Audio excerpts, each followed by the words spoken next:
You missed a couple of meals, I'm starving. You're not starving. You're not going to die. You're going to be fine. So the fasting process is not just about losing weight.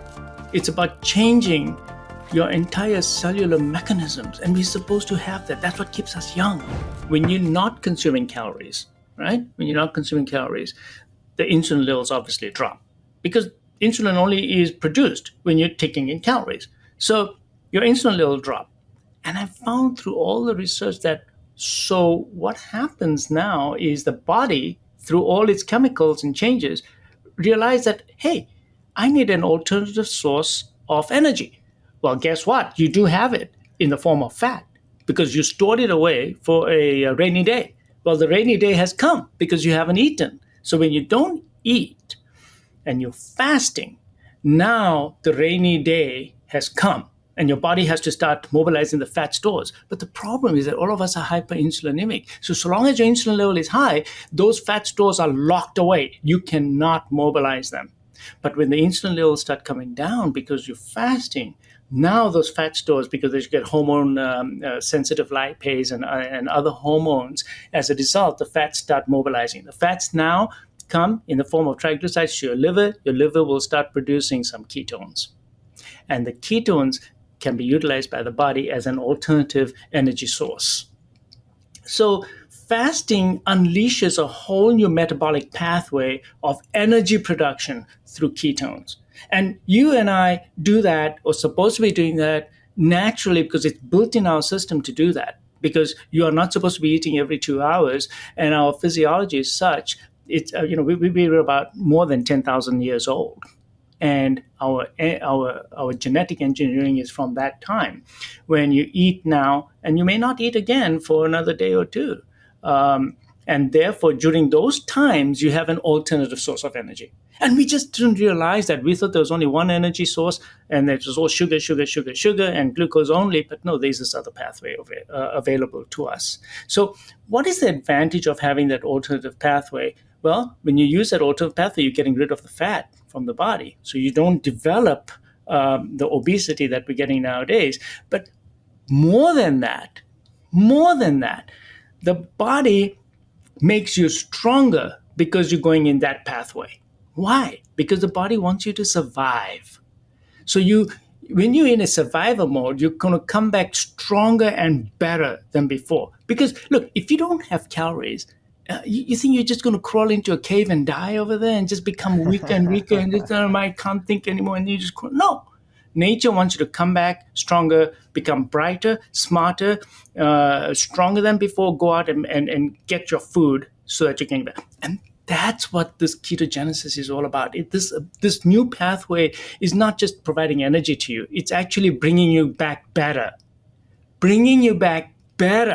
So the research that I found is that when you allow this to happen, it's a kind of a hormetic stress that you're creating on yourself. Hormetic stress means that you're creating a stress on the body, which is going to bring you back better. So when you do this fasting, there's so many benefits. Number one, I'll tell you. I'll just rattle them off, basically. There's a thing called brain-derived neurotropic factor that is released. And that makes your brain brighter, smarter. You can actually grow new cells and neuroplasticity as well, which is fascinating. We never thought that this was possible, that our brains can actually grow back. So brain-derived neurotropic factor. And then when you do feed yourself afterwards, there's a release of stem cells into your bodies.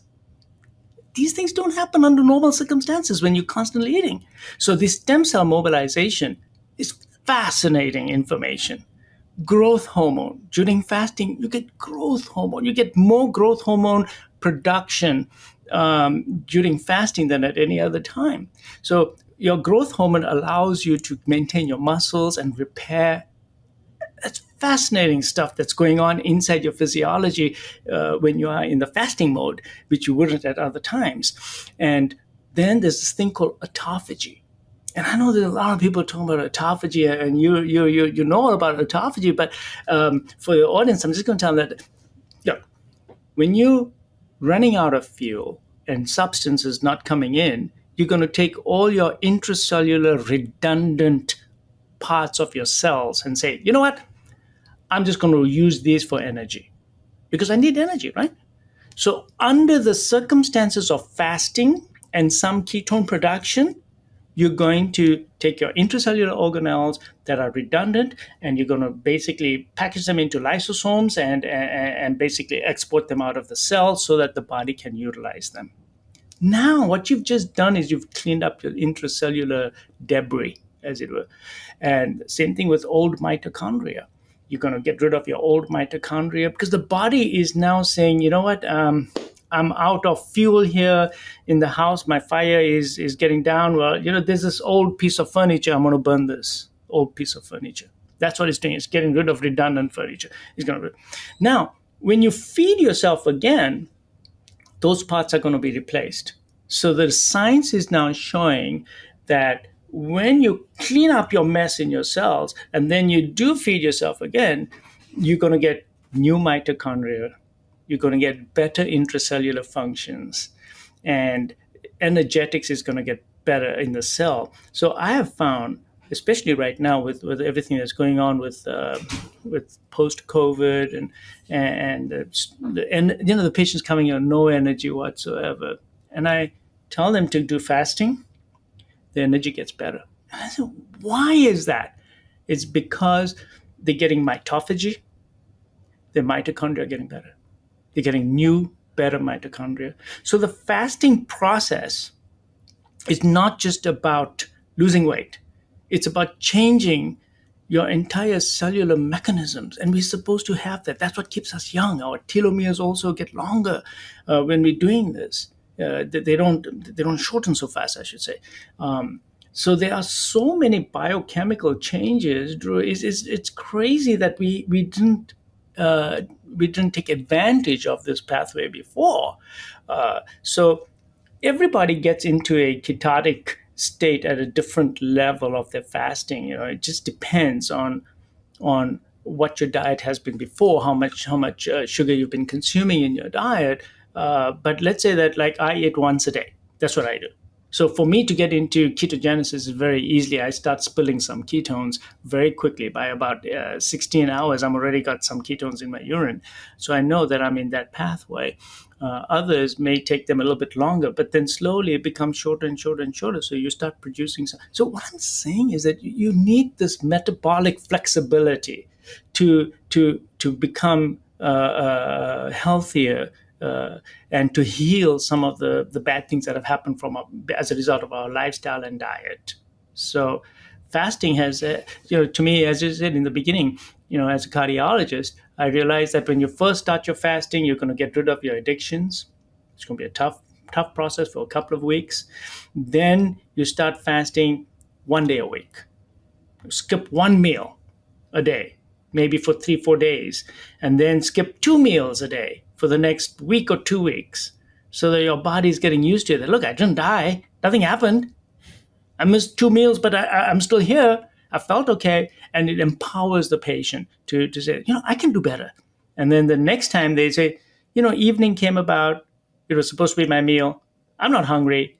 I feel good. I'm just going to skip it. I'll go to tomorrow morning. You just did a 36-hour fast. So that's how I empower them to gradually get into it. Because if we just go straight to fasting, they fail. They fail miserably, and they feel terrible, and then they won't come back to you. They'll say, "Oh, I can't do this fasting stuff." But you got to do it gradually. You got to just learn to skip meals, and know what to expect. You're going to get some cravings, and these are all part of your addictions in the beginning.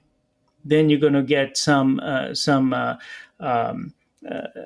you besides the cravings and the addiction symptoms, you might get electrolyte imbalance. That's why you got to drink lots of water, because as your insulin levels come down, you will find that you'll have a diuresis. You'll have much more urine output.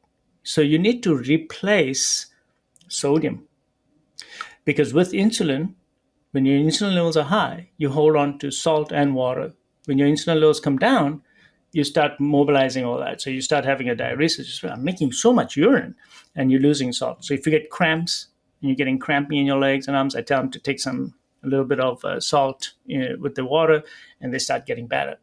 So Now, all of a sudden, they say, I feel good. Yes, doc told me about my cramps. I took salt. He told me about my cravings and my behavior. And I'm just going to have to work my way through that because I'm a junkie. He called me a junkie. So I'm a junkie now. So I'm getting out of it. So it'll take me 2 weeks to undo all that.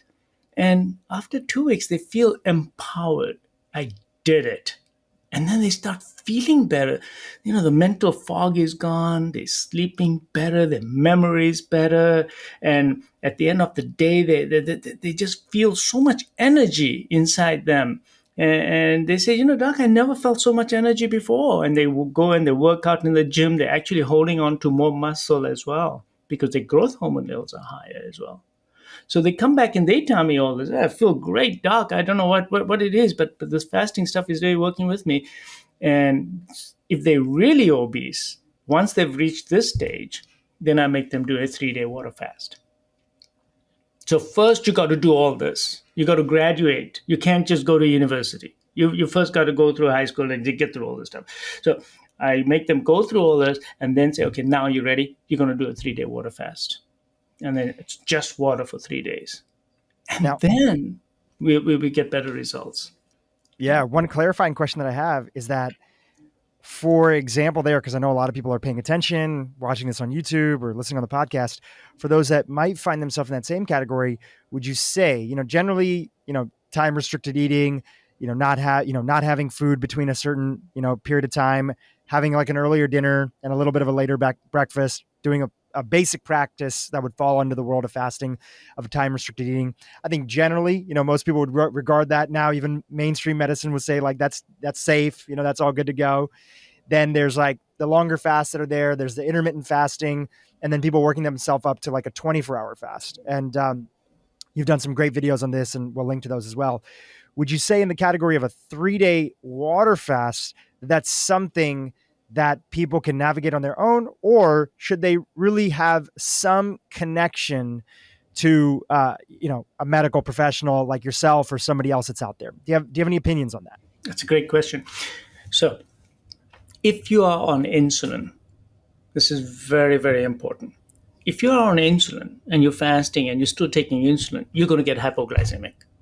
Now, that means that your sugar levels are going to drop because you're not taking in calories and you're taking your insulin. So you are going to be in grave danger of getting hypoglycemia, and you can get a seizure and you can even die or could get a heart attack. So when you are fasting and you're going to do a 3-day water fast, for example, you really, even the 24-hour fast, you really need to have a medical professional that is going to oversee that if you're taking medications. So what my general advice is as follows. If you're on insulin, you really need to talk to your provider because you should not be taking insulin when you are fasting. And even when you do the 24-hour fasts, you need to cut back on the amount of insulin. So what I tell my patients typically is that the long-acting insulin you can stay on, but the short-acting insulin that you're taking for meals, you shouldn't have, because you still need your background insulin. But the goal here is to get you off insulin.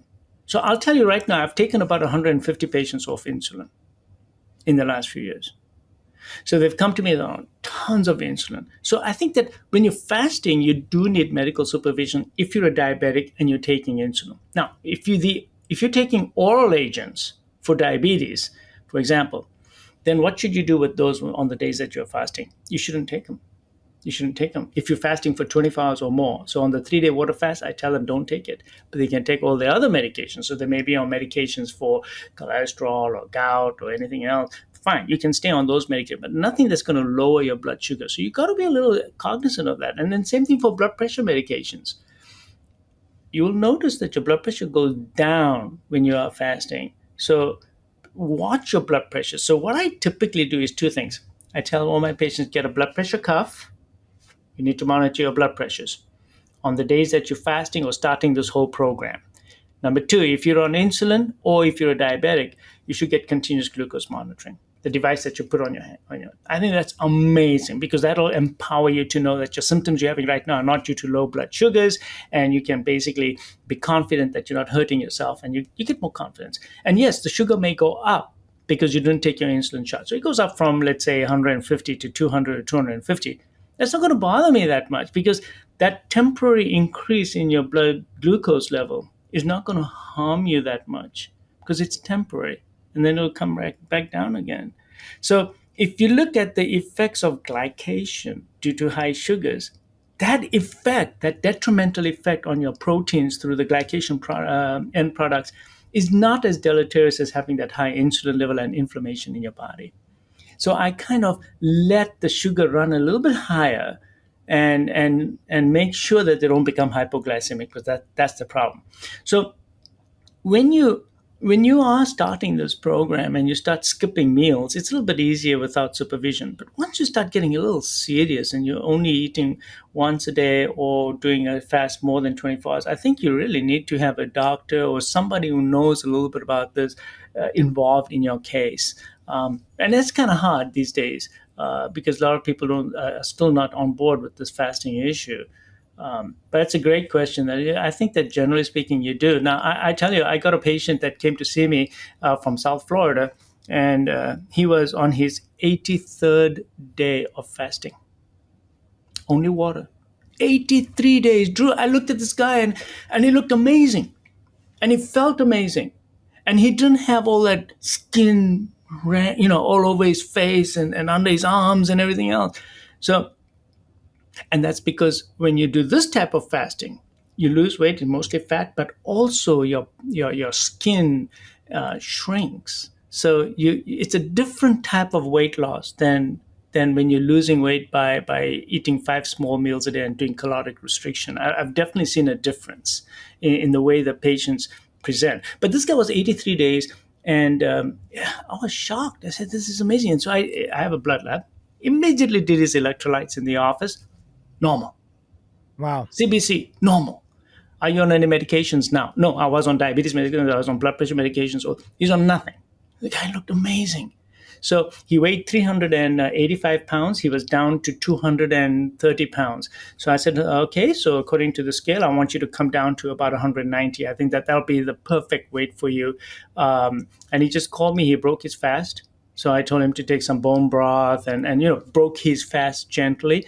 And he's doing wonderful. Now, he's not going to go back to eating 5 times a day or 3 times a day. He knows what to eat, how to eat, and he's going to start eating only once a day. And he says that I'm happy doing that. So here's a guy who came off all his medications. But I think that people are looking for help, and where are you going to find these practitioners? It is a bit of a problem, Drew, right now. There's more and more that are coming out each day. A lot of younger people who are into like working out or CrossFit. Like my brother-in-law, he's a cardiologist at Kaiser in San Diego. And, he practices this lifestyle, and he'll work with his patients and try to support them in fasting and other aspects. So there's more and more people. Then there's places like the Institute of Functional Medicine or integrative centers that are out there, or A4M. If you dig a little bit, you can try to find some doctors that are out there or some practitioners that can guide you. And I think that, what you just shared, by the way, that's an astonishing story. And I think there's a couple layers of it. Number one, for people who listen and are immediately shocked, like, whoa, can somebody even survive 83 days just on water? Here you have a medical doctor telling you that he's had firsthand experience with somebody who did. And on top of that, it sounds like, did you formally accept him as a patient? So was he working with you? Yeah, this is it. So he's also now a patient. So it's not that you're saying that this is something that everybody should be considering out there. You're really highlighting what's possible and how this fear, especially for individuals that might be classified in the obese category or extremely overweight category, where there's a lot of extra storage that's there that the body can use. You're really highlighting what's possible when we allow our body to do what it needs to do best. And then within that, everybody can personalize their own approach on how to tap into the power of fasting. Yeah.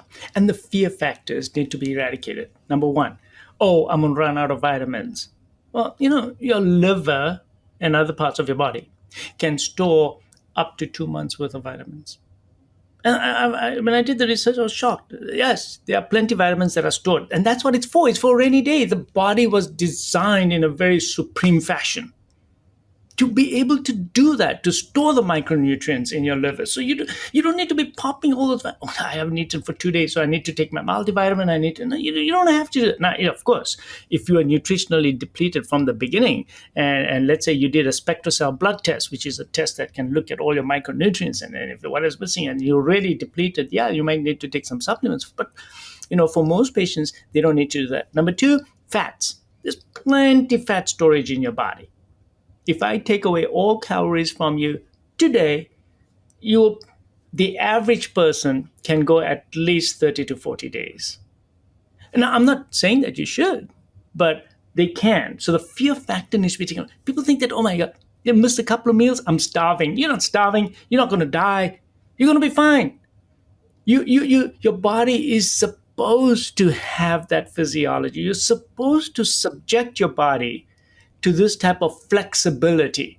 If your body is not flexible in the metabolic way, then I think that you're setting yourself up for degenerative long-term diseases. So on that topic of metabolic flexibility, do you feel it's important, as one clarifying point, and I'd love to hear your opinions on it, some people recommend that first a patient or somebody that might be navigating this on their own goes and starts switching towards a direction of a whole food diet, so that before they go on a little bit of a longer, fast, or they start even fasting for 24 hours, they're not going into almost like a deep detox that comes from going into that. What's your experience been with patients, especially ones that are more like eating processed foods, Oreos, junk food, other stuff? When they jump right into fasting, do you sometimes see that they have what would be seen as either detox symptoms or negative reaction when they first jump in? Great question. Yes, this is the danger. Two things. One is they are truly addicted to this. And there's two forms of addiction that I've discovered with these patients. Well, not me discovered it, but I've through experience. Firstly, there's the psychological aspect that you've become Pavlovian. You come home and the first thing you want to do is gorge on some junk food. Okay, it's a Pavlovian. It's that house. It's that kitchen. It's that sofa. It's sometimes getting into your car that you dig for something. So we need to get rid of that Pavlovian reflex. So I tell patients, okay, when do you eat? What stimulates your thought about food? What makes you crave for it?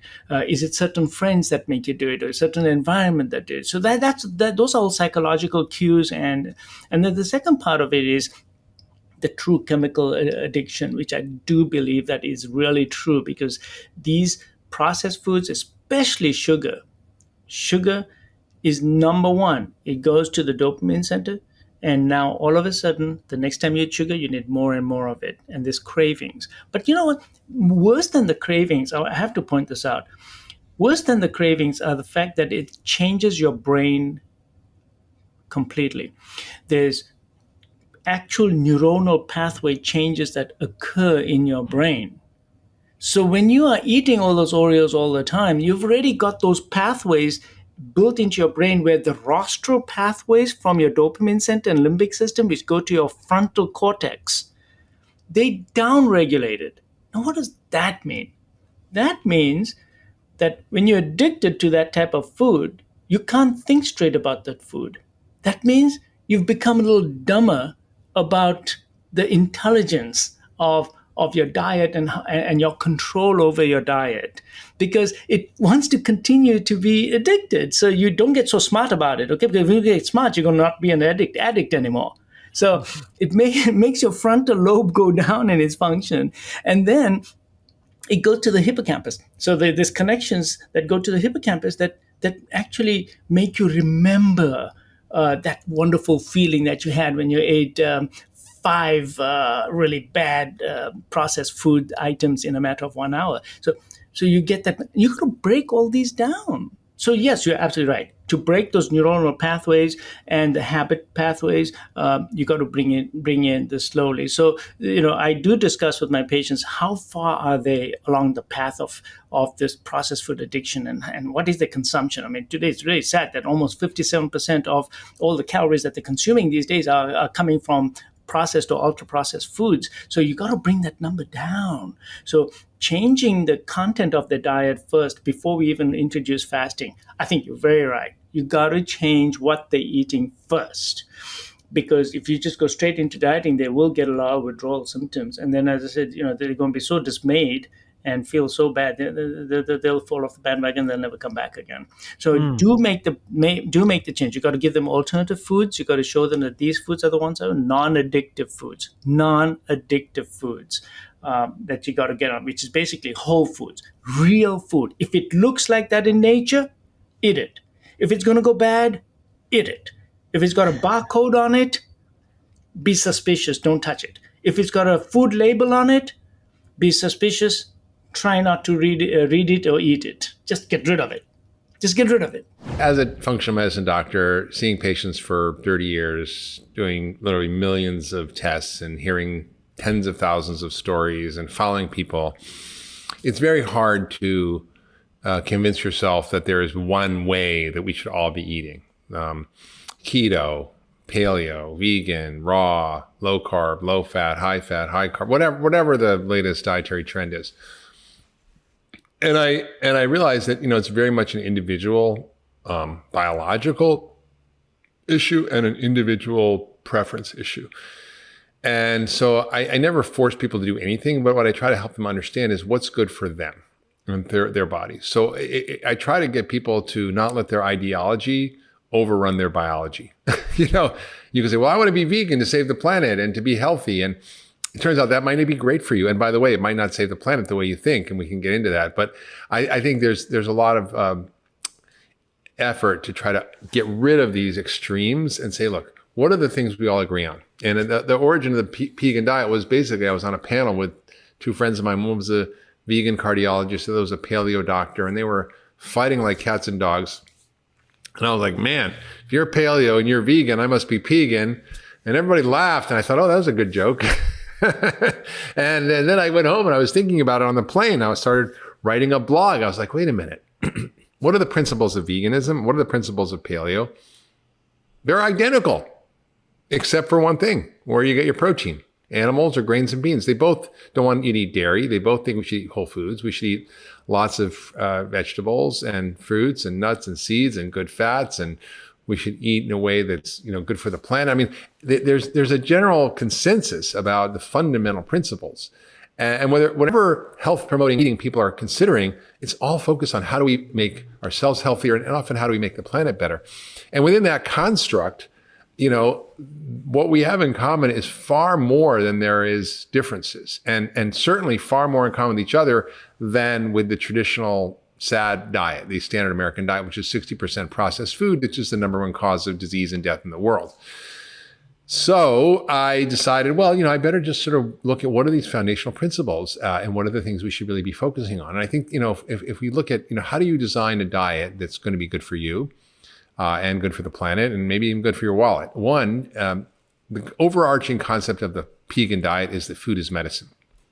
And unfortunately, I think we're going to share it on our website maybe, but I wrote like a very long dissertation on how food regulates every single system in our body with very specific, this food and this compound regulates this pathway, just to give people an example. I mean, it's infinite, right? But I just try to give people an example of how it affects your gut and your immune system and your mitochondria and your detox system and your hormones and your brain chemistry and even your structural system, how all those are regulated by food. And how food is not just calories, but it's information, right? So if food is medicine, then what are the medicines in food? How do we get more of them? And how do we use the right medicines for us in the right moment? So that's really a central concept. And that speaks to the issue of quality. Just like we were talking about dairy, if food is medicine, what kind of instructions does a feedlot cow have with their dairy versus some Kenyan heirloom cow that's eating, wild African shrubs that's, added with 25 spices? Like, that's quite different, right? Milk is not milk, right? Meat is not meat. Vegetables are not vegetables. And so we have to focus on quality as an underlying principle. So not necessarily how much you eat, but what you eat. And, it's true. Someone pointed out, which I didn't even think about, but there's no chapter on weight loss in the book. There's no, right? And it's like, and the truth is, I never tell my patients to lose weight. I never put them on a diet. I never tell them to restrict calories. What I do is teach them how their body works, how to work with it, and how to enhance their body's function using food as medicine and focusing on quality. And the weight loss is just a side effect, right? And getting rid of disease is a side effect. I never say, I'm going to treat your migraines. I'm going to treat your diabetes. I'm going to treat your irritable bowel. I literally just say, this is how your body works. And if you do these things and take out the bad stuff, put in the good stuff, your body will repair and heal. So that was sort of the foundation of the principles of the Peak Diet. The second really core principle, other than food as medicine and quality, is that we're all different. It's about personalized nutrition, personalized medicine, and precision nutrition.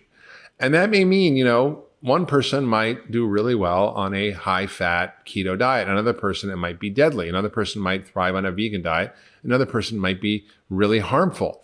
And unless you listen to your body and pay attention to how you feel, but also your lab tests and your biology, you can say, well, I believe in being keto, but then your lipids go crazy, or you might think, I want to be vegan, but you end up like not having your period and having infertility and losing muscle mass and feeling tired and weak all the time and becoming nutritional depleted because maybe you're not doing it right. Or maybe you are doing it right, and maybe your body just needs something else. So I think we have to sort of personalize nutrition. And there's a whole section in the book, one of the principles is how do you leverage personalized nutrition for your health. And so combining those two ideas, that food is medicine and personalized nutrition, it guides everything else. And then within each category of food, we get to say, okay, if you're going to eat meat, what should you be eating? If you're going to eat vegetables, which one should you be eating? If you're going to eat nuts and seeds, which one should you be eating and why? And then we kind of go down a rabbit hole of what's the perfection, right? Like I would love to eat only, wild elk that's growing in Alaska, it's pristine, that's never touched a pesticide or whatever. So I kind of have to go, what is the sort of next best? Maybe I can get some grass-fed meat from Belcampo Meats or from Mariposa Ranch or from, another place. And so I kind of, use a hierarchy of principles. But the idea is how do you then source the best? And then, of course, it's not about perfection. It's really about doing the best you can. And do I always know the source of my food? Do I always know what I'm eating? No. But I really do my best to shop at farmers markets, to join my community support agriculture, to, really source the food as best I can. And then, you got to stop worrying and just enjoy life. That's true. It's like you study food so that you don't have to think about food later on. Yeah. Because there's so many other things to think about. The things, you eat and live healthy so that you can give love and attention to everything else that matters in life. Family, purpose, making a difference, making the world a better place for other people. So I want to pick up on one of the themes that you mentioned, which is that personalization. Can you give us an example in the last couple years in your life of how maybe something in your diet had changed based on your own response, that you thought it was working for you and you might have modified it? Give us an example from the last couple of years, your last sort of big area in your health where you were going down one path and then you tweaked it slightly. You either added something, removed something, or started having more of a classification of foods. Yeah, I mean, I would say it sort of happened over the last bunch of years, but I think, like many of us, I was schooled in the idea that we should be eating a high carb diet for health. And, the government told us to eat 6 to 11 servings of bread, rice, cereal, and pasta every day. And so I was a big pasta eater. It was low fat, bread, rice. These are all really, I was trying to eat brown rice and other healthy stuff. So you were also a vegetarian at that time, right? I was vegetarian for many years. And I had a lot of digestive issues, and I had, my skin wasn't that great. And I never really had much muscle. I was never overweight. Although I did, gain a bunch of weight. I was probably, 15 pounds more than I am now. But I'm 6'3", so it didn't really show up too bad. But I definitely had my body not responding the way I wanted as I was getting older. And then as I began to dig into the science, I'm like, wait a minute, this doesn't make any sense. And that I started to shift what I was doing and getting off of all that and eating more low glycemic foods, lots of vegetables, getting quality protein, really upping the fat. And I'm just sort of staggered by the changes. When I look at pictures of me in my 30s or 40s without a shirt on the beach, I'm sort of like, I'm okay, but I'm sort of scrawny and, not much muscle mass. And now I'm 61 and I probably have way more muscle mass than I did, back then, which is stunning to me when I kind of really figured out how to decrease body fat and increase muscle mass through food. I mean, you can do it somewhat through exercise, but you really can't, because I was doing yoga, I was running, I was playing tennis, I was biking, I was really active, but my body wasn't the same. And I thought, God, and now I'm like, I don't want to brag or anything, but like I'm, with these guys who are 30, 40 years old, they're kind of flabbing, like, what are you doing? How do you do this? And they all want to become patients. And I'm like, it's just a matter of learning the science of how it works. And this works for me. I've also learned that, I think while saturated fat has gotten a bad rap, and I think for most of us, it's okay to include saturated fat in our diet, and we tolerate it pretty well, particularly if you're the phenotype or the type of being pre-diabetes or insulin resistant. If you cut out the starch and sugar, it's okay. And it might even be beneficial. But then there are a certain class of people like me who we call lean mass hyperresponders. We essentially, if we eat a lot of saturated fat, genetically, it screws up our cholesterol. So I do eat saturated fat, but I'm not eating pounding down the coconut oil and the butter, but I do include some of it, but I definitely focus on other quality fats like nuts and seeds and olive oil and avocados and olives. So I definitely switched over my fat to tune it up for me. Now, that doesn't mean that somebody else might not be able to tolerate it, because I had another patient, she was 20 pounds overweight, could never lose weight. She was pre-diabetic. Her cholesterol was crazy. Her triglycerides were off the chart. Her good cholesterol was terrible. She was really inflamed. And I put basically on coconut oil and butter, 70% of her diet. And she lost 20 pounds, which she'd never been able to lose. And all the inflammation went out of her body, and her numbers crashed. So her cholesterol plummeted over 100 points. Her triglycerides, 200 points. Her HDL went up 30 points. You just never see that. So another guy was a skinny biker who would bike 50 miles a day. He wanted to try keto. I'm like, try it. And his numbers just went the opposite way. So it's really about figuring out what works for you. And that was the other sort of big insight I had about me personally. Yeah, I'd put myself in that same category. And obviously a lot of your education has helped me. I went into about 4 years ago, I started getting really heavy into sort of the keto world, as I was also training with one of our mutual colleagues, Corey, who's a great trainer and friend. And in that process of significantly increasing, things like grass-fed beef and other saturated fats, I was putting on more muscle, but I actually started to notice a little bit, but I didn't make the connection that some of the same skin issues that I had that I was on dairy started to come back. I had a lot of redness on my skin. I didn't feel as good digestively. And then I went for my annual sort of functional medicine checkup, and they did my metabolic and my lipids and everything else like that. And my numbers went in the wrong direction. And so that's when I started learning about this concept that you kind of put me onto, which is the lean mass, hyper responder, and digging into that a little bit more. And was a perfect example of even how things like coconut oil, which I used to cook with, I used to put in my smoothie. I used to do so much coconut oil. When I actually took coconut oil out of my diet, right? This is how crazy it was. The story of I was invited to be a guest at the royal wedding. In Prince Harry and Meghan, right? Yeah, friends. And I was actually I'm never thinking about my skin since high school. I had really bad acne, figured out that dairy was the big culprit, got rid of that, fixed my gut inflammation, and my acne went away in like a couple months at the age of 20 years old. Never thought about my skin. So I was at this wedding and looked in the mirror when I woke up in the morning to get ready, and my skin had never looked worse in the last few years. Immediately after that, when I got clear about all this stuff, cut coconut oil out of my diet, cut down the saturated fat that I was eating, and saw improvement in my labs, and also saw improvement in my skin. And I just tell that story to say that it's so much about personalization for individuals and getting clear about what actually works for you, which could be different than someone else. Yeah. And that's really what the Pegan diet helps you do. In fact, there's a way to do that. And I go through how we do that. And what's exciting is that we're on the verge of a real revolution in personalized nutrition, where we're not quite there yet, but we'll be able to take a drop of saliva, a drop of blood, a drop of poop, swab from your cheek, and run it through big data analytics and AI, and come up with, what is your particular metabolism? What is your particular biology? And what do you need? What kind of food do you need that would make you thrive best? What kind of exercise do you need most? What kind of supplements are the right ones for you? That's coming.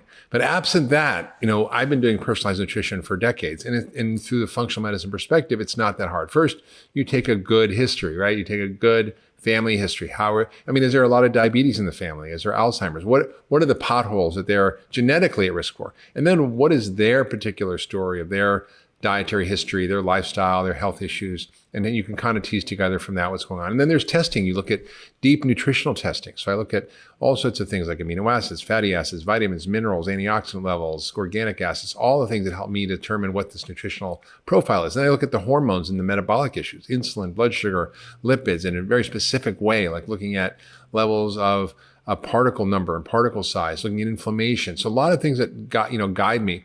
And then I'll do genetic testing. So I'll do a swab test, but it's not your entire, genome of your 20,000 genes. It's a few select genes that are common, that are influenceable by actions that you can take, whether diet or supplements. And I'll sort of tweak that. So we do also food sensitivity testing. It allows us to determine whether you have a leaky gut and whether you should be eating this or that food and what you're reacting to. So we do a very comprehensive evaluation. And from that, I can really say, okay, this is what's going to work for you. And then we try it and see how people do. And it's often quite remarkable what happens.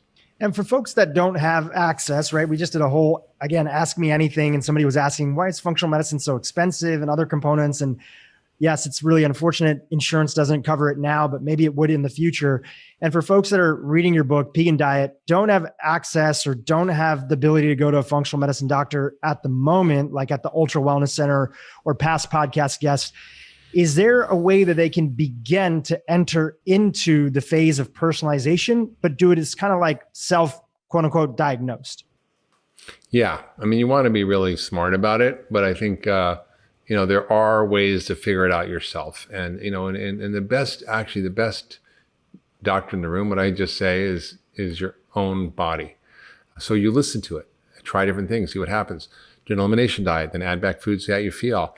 Watch what happens to your body. That's the best instruction you're going to get. I just talked to this little boy yesterday who was really struggling with immune issues. He was constantly sick, constantly on antibiotics, constantly feeling tired, weak, short of breath, headaches, irritable bowel syndrome. He was just a mess. And he was a beautiful little 12-year-old boy who really was struggling, and his parents were kind of freaked out. And all the doctors offered him was more and more antibiotics. So take antibiotics for 7 weeks or 10 weeks. Or like, no. So he changed his diet. And it turned out, he really had leaky gut issues. He had gluten issues, dairy issues, eggs, oats, corn. And so we found those were his Achilles heels. So we took those out, and he just did tremendously well and hasn't had a single infection since we started. Doesn't have headaches, fatigue, is out playing all the time. And over the holidays, he kind of went off the rails a little bit, and every single one of his symptoms came back. So he was able to learn very quickly that, it just wasn't a coincidence of being in a new place where his family had moved to, which was better weather, but it was actually what he was eating. And so that kind of feedback is actually good. I don't mind if people go clean and then they kind of pig out and they go, oh, I feel like horrible. And then that's a good feedback mechanism. One feedback mechanism that you've shared a little bit in the past with me and some of our team is how you've always known the power of polyphenols and, these different pigmented red, blue, different orange, all the different colors that we see, the rainbows of fruits and vegetables that are out there. But you kind of had an experience recently that made you double down on that category. Talk to us a little bit about that and what you learned from it. Well, from a functional medicine perspective, for years, we've always focused on phytochemicals in food and their medicinal properties. Curcumin's anti-inflammatory, limonene from the peel of lemons is helpful for phase 1 detoxification. Cruciferous vegetables have glucosinolates, which increase glutathione. We know that resveratrol in red wine can help with longevity. We hear about these things all the time. Eat your blueberries because of the proanthocyanidins. And so we've really understood that these are powerful. I think only now we're getting to realize just how important they are in our general biology. And when most of our diet is absent in these, we become ill over the long term. But what's, I think, a recent discovery is that not only do they work inside your body, but they work inside your gut. And there's certain bugs that just love different polyphenols. And it turns out that, and I had I've talked about it before on the podcast, but I've had a really horrible episode of mold toxicity. I had a bad tooth. I took an antibiotic. I got C. diff, which is a terrible intestinal infection that turned into colitis. And I was, nauseous and in pain and having 20 bloody bowel movements a day. And I couldn't eat. I lost 30 pounds. It was really bad. And I did my normal functional medicine tricks, and it really didn't seem to do much. And I was struggling, and I was terrible. And I was fearful because I didn't know what was going to happen. And I started doing some more research through my FOG and discovered a number of different therapies. But one of the things I realized was that there's a very key bacteria in your gut. And this is really how precision nutrition can get, right? There's a critical bacteria in your gut called Akkermansia muciniphila. And what it does is it puts down a mucus layer, protecting you from getting into trouble by letting food and poop through the gut lining. So it's almost like a second barrier, a second skin in the gut. And that bacteria really thrives on green tea, pomegranate, and cranberry, which are these polyphenols. And if it's low, you get autoimmune disease, inflammation, potentially metabolic issues, even cancer. And so by feeding these Akkermansia the right phytochemicals, it can grow back and it can reset your immune system, reset your gut. And now my gut's better than ever. And it's really about sort of biohacking this sort of science of phytochemicals and your biology. And in the book, in the Vegan Diet book, I talk about how these various chemicals work on every aspect, right, of your system. And for those who are really not familiar with functional medicine, the idea is that, your body's an ecosystem. And then in order to get healthy, you have to create balance in all these systems in your body, in the ecosystem. And it's made up of like little subsystems or networks that are all the things I talked about: your gut, your microbiome, your mitochondria, detox, and so forth, hormones. And so food influences each one of these differently. And it's fascinating. You can look at whether it's, for example, the polyphenols that build Akkermansia in your gut, or maybe it's the phytochemicals in Himalayan tartary buckwheat that kill the zombie cells from your immune system that age us, or maybe it's the phytochemicals from resveratrol that upregulate their sirtuin genes in the mitochondria to prevent aging, or maybe it's the broccoli that has the glucosinolates that upregulates detoxification, or maybe it's the isoflavonoids in soy that helps regulate hormones, or the lignans in flax seeds that helps with this circulation and recirculation of estrogen in your body. So each area of your body is influenced by different foods in different ways. That's why it's important to eat a wide variety of different foods, which have different phytochemicals. And there's 25,000 of these in the food world that most of us are not getting very much of, especially with our sort of modern hybridized food. And I'm here in Hawaii, and I'm just sort of struck by the wide diversity of foods that I've never eaten. I go to the farmer's market, I'm like, what's that? What's that? Give me one of those. Give me two of those. I'm like, I have this thing I've never eaten before called the egg fruit. It's like I can show you. It's like right over there on the corner. It's like right there. Where is it? Right there. That's an egg fruit. And it's like, it's just like, I don't even know what it is. I haven't even eaten it yet. I got to wait till it ripens and I'm open it up. And I've kind of gotten in trouble a couple of times. I ate this thing called jackfruit, which was not very good. I was like, give me one of those. So I think we want to eat weird food. We want to eat strange things. And the more we do that, the more we get exposed to a variety of compounds in food that have the potential to continue to heal us. It seems like such a light intervention, just eating more stuff. And sometimes it feels so light for people that they can forget how effective it is. It kind of reminds me of, Terry Walls, a colleague of yours, friend of mine. She came on the podcast and she was like saying that just simply by she was taking the supplements, she was eating this sort of autoimmune paleo modified diet, that she turned into her Walls protocol to help her battle MS. And it was kind of working, but actually the two simplest things that took it to the next level, which significantly started reducing her symptoms of progressive MS, was strictly having like 9 cups of vegetables a day, like actually having that much amount of fiber. And that's 18 servings. That's 18 servings, right? 18 so when you have servings. 5 to 9 servings, you'll have 5 servings of vegetables. This is 18 servings. Yeah. That's what we should be eating. Yeah. And then she said the other one was the inclusion of organ meats, which is, she was a vegetarian prior to that, I believe. And she had not really been including those. And those 2 things alone, so simple, not some crazy supplement or medication or anything like that. Those 2 simple things truly showed her that food is the medicine that we all really need. Yeah. I mean, if people are interested, they should go Google liver and compare the nutritional density of liver to the top vegetable. Like, think of the most healthy, nutritionally dense plant food you could eat. And the liver, in terms of its levels of vitamins, minerals, it makes the vegetables look like, processed food. It's staggering. I mean, there's the orders of magnitude more of nutritional density from organ meats. And when you look at traditional cultures, they always go for the organ meats, right? They always go for the organ meats first. If you look at, who gets the prize of the liver, right? If you're a hunter-gatherer, it's the king or the chief. Everybody wants the organ meats because that's where all the goodies are. In fact, that's what the lions do, and the animals also go for the organ meats first, and then they go for the other. My view of it is that hunger always wins. That weight loss and improving insulin sensitivity would very much go hand in hand. My view on it is it's a long journey that can start with one of two steps. Too often, people take the first step, and it's this low-calorie step, which is eat less, exercise more. And I'm not saying there's no value to portion control and learning how to respond to your appetite a little better and sense, satiety a little better. I think that's wonderful. But if the entire dietary paradigm is I need to lower my calories, I need to exercise more, well, that's what you see on those game shows like The Biggest Loser, those reality TV shows. And what people don't appreciate is that you never see the reunion tours. You never see them get back together like you do other kind of reality shows. They get back together 10 years later or even a year later because they've gained it all back. It's a catastrophic way to try to lose weight.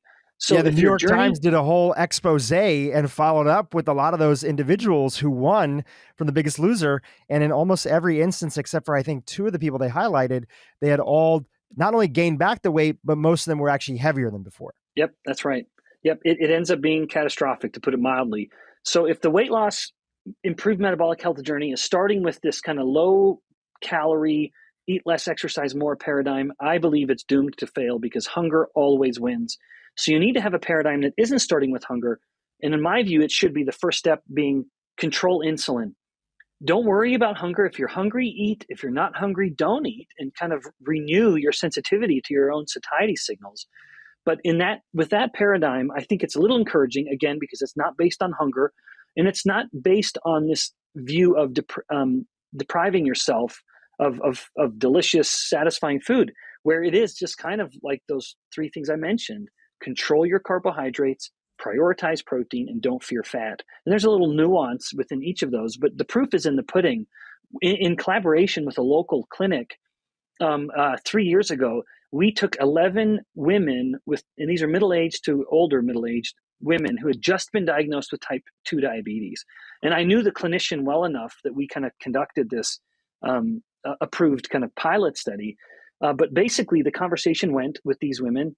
You have type 2 diabetes. You can leave the office with a prescription for a drug, or you can engage in this dietary protocol. All of these 11 women that are the case report followed the dietary protocol, but it was just that simple, Drew. It was literally as simple as I just outlined.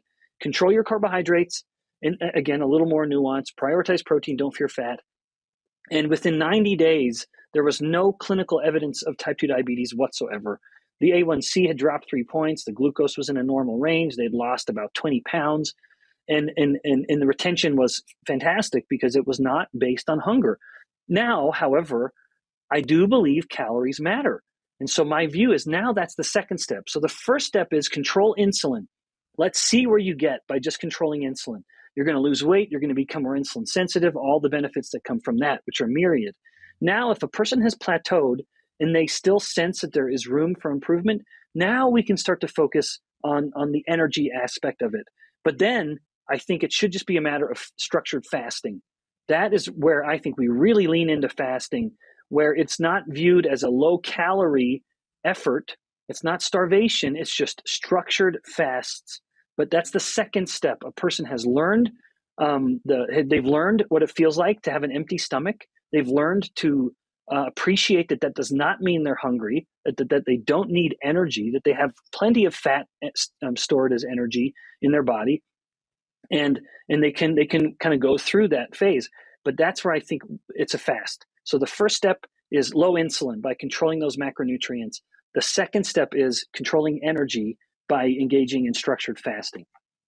The beautiful thing about that is that there's a lot of reasons besides, well, a lot of people think it's hunger, but it's psychological addictions that we have, and they have Yes. nothing to do with hunger, but food is our protective layer. And it could mean a whole bunch of different things. Maybe when you were a kid and, certain things, or tension in the home or family, or you feel more safe when you feel sort of like something's in your stomach. And so all another reason that when we fast from anything, when we take a break from social media, when we take a break from, too much input, watching too much TV, whatever it is, stimulation, fasting from the news, which is a great idea for a lot of people. Yes. We actually can bring up the true feelings that we have around something and see that there are some people that overeat because that eating gives them a protective layer.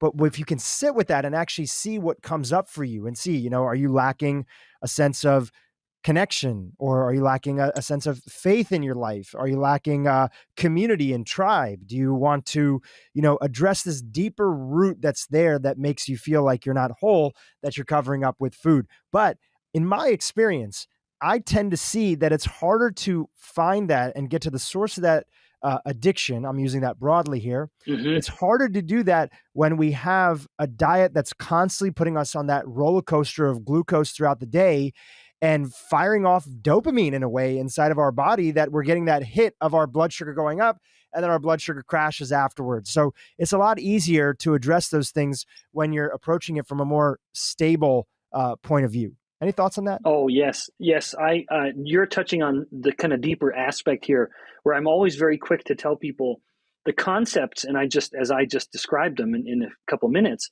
are quite simple, but that doesn't mean they're easy.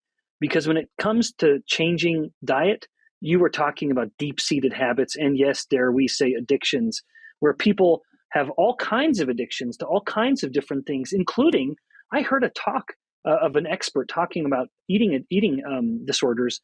There is eating addictions where the person's addicted to feeling full. It's not that they're addicted to any one particular food. They're addicted to feeling full. And I thought that is such a unique form of eating addiction, where the person is just, they can't stand having an empty stomach. It's physically, emotionally, psychologically, it's very uncomfortable for them. And I think so as much as I say that these ideas are simple, and they are, control carbs, prioritize protein, don't fear fat, they're simple, but that doesn't mean it's easy to incorporate, because you're talking about people changing their habits, and that is not something people do very, very readily. I think when we embrace these principles and we see it as sort of an adventure, and we're learning about what works for us, because within everything that you've shared, as you've talked about, there's nuances and there's personalization, right? Some people, I come from a tradition and faith background. I don't identify it by it now, but it's a spiritual tradition out of India that really strongly identifies with being vegetarian. That's kind of like one of their core aspects. It's the Jain tradition. There's a lot of beautiful things about that religion and that background. And I really respect anybody who's using is any faith-based group that's out there and is trying to make the world better. And largely, those people are more giving. They're more caring in the world. There's a lot of beautiful benefits that come from, a lot of faith-based groups that are out there. Now, I'm not going to try to go and convince somebody out there to, change their diet, which is actually harder than probably changing your religion, is changing your diet and doing these things, especially if you were vegan or vegetarian, and now somebody's trying to tell you that they, felt better eating meat and you should too. They're not going to do it. And that's not obviously in my interest to try to shift anybody's ideas. I do talk about my story and what I felt, my history with depression, my low omega-3 to omega-6 ratio was off, low amount of omega-3 fats that are in there. And that sometimes speaks to individuals that are there. But within that, you can still be vegetarian and still take advantage of all these principles that you're talking about and feel better. We have a mutual friend, Dr. Casey Means, who's largely plant-based. She does eat a little bit of fish. She's been on this podcast before. And I love what she posts, because even though she's eating a lot of foods that kind of give me a lot of irritation, like beans and other things like that, she's combining them and showing them and making them in ways that goes beyond the food wars, and shows that we, regardless of what your beliefs are, regardless of how you decide you want to eat, you can still take advantage of these principles and reap the rewards of following them. Yep, I agree 100%. Yep, I think that it's so important for us to never talk about these topics in a way that's going to alienate individuals. And Casey's a perfect example. What a delightful person. Yeah, I never want these ideas to come across as polarizing. That these should be ideas that are foundational upon which a myriad of homes can be built. As long as we have the common foundation, there's the strong, firm foundation. Well, then what goes on top of it can be different. Yeah, just like you were talking about with your kids or at night, sometimes Yeah. what you eat. So, okay, little fun question I'm going to toss in before we go into a couple other topics while I still have you here. What is at night when you are a little bit more, more unstructured with your carbohydrate intake? Yeah. Are there a couple go-to things that you like to enjoy? And because you also monitor your blood sugar and your glucose, just as I do, using the Levels app and everything. Mm-hmm. Are there things that you can do or that you do to lower the sort of impact and have you feel still better and not like you are coming off a hangover the next day? Yeah. So what I can't do, what I've learned is that I can't have cereal around. I'm honest to goodness, I'm addicted. If there is cereal in the house, I don't know where this comes from. It must be from college days, because I was a typical undergraduate and you eat cereal like every meal of the day. And you can get away with it. Nothing, you're bulletproof. Nothing really upsets your stomach or upsets your sleep habits back then. But that is something I cannot do. Like I will look at that and I will tell myself, I got a little bit of cereal because it's left over because we had, the kids got cereal today. And I will say, I'm just going to have one little bowl. It can't happen. And that's why I am so opposed to this idea of moderation in all things. I think that is an insidious, dangerous idea, because try telling that to an addict. I think it's just so ignorant to the reality of human behavior that if you would say, well, I don't want any wine. I can't have wine. Well, just have one little glass. Well, no, I have a hard time stopping. We'll just stop at one. I'll help. No, the person can't stop at one. That's like me with cereal. It's embarrassing to admit it. So what I can't do is indulge in cereal in the evening. If there is a true indulgence, normally I try not to eat anything, and it's just like I'm sipping on club soda, maybe with a little apple cider vinegar. And sometimes I'll also sip on pickle juice. I know that sounds bizarre, but we get these pickles that have like full dill and garlic cloves in them, and it's just really satisfying, and it just kind of takes the edge off my appetite. But if I'm indulging, we will occasionally have, in fact, very often in the home, we have true sourdough bread, like from an actual sourdough starter. I'll cut 2 slices of that. I'll toast it and put on garlic butter and then a little slab of cheese on the top. And just the kind of crunchy from the toast, a little bit of tart from the sourdough, because everything that's fermented is a little tart because of what the bacteria are doing. And I'm a huge advocate of fermented foods. I think that's one thing our modern technology and conveniences have deprived us of, because we don't have to ferment things for storage anymore. So anyway, that's an indulgence, where, and frankly, it does in fact have minimal impact on my blood glucose, which is why I sometimes will indulge. But even then, Drew, I'll have 2 pieces and I'll start thinking, maybe just 2 more, maybe 4 more. So I do in the evenings, I just am much weaker. And then I tend to kind of have to embrace the ideology of St. Augustine, kind of a rich kind of the Catholic faith, which I'm not a part of, but this idea, and he said, and I think it's genius, I would say inspired, abstinence is easier than perfect moderation. I think that is such an insightful comment, right? Because I may tell myself, I'm just going to have one little bowl of cereal, but it would be easier for me to just not eat a single bite than it will be for me to stop at one bowl. And that, to me, in fact, you were kind of alluding to this, and I believe so much of my view of life, even beyond diet, is controlling addictions. I don't want to become a slave to a habit. I don't like being a slave to addictions. And that's why in my own behavior, I try to moderate what I do. I don't like feeling addicted to things. And so I think with St. Augustine, abstinence is easier than perfect moderation, at least when it comes to me and snacking in the evening. Very, very often it's better if I just don't even start. I appreciate the honesty because, when people are hearing the honesty on a podcast like this, it humanizes the journey that we're all on. I've never had that with food. I've never had a sense of addiction with food, except for when I was first went vegan. And again, this is my own story. I'm not trying to put that, approach or lifestyle down. I then later on, I got into this whole sort of trend that happened of like the raw food world. Are you familiar with that? Like people were eating like raw food diets. The beautiful part about that is I never ate as much fruits and vegetables as ever before. My skin looked amazing. Like there was a lot of great things, but I was under eating and I was already a scrawny kid, growing up vegetarian. And even though I was pretty active and lift weights and stuff, I just never could put on any muscle. And when I went in that sort of world, I was just under eating and just, out of ideology, thinking that this was the right approach or thing that I needed to do.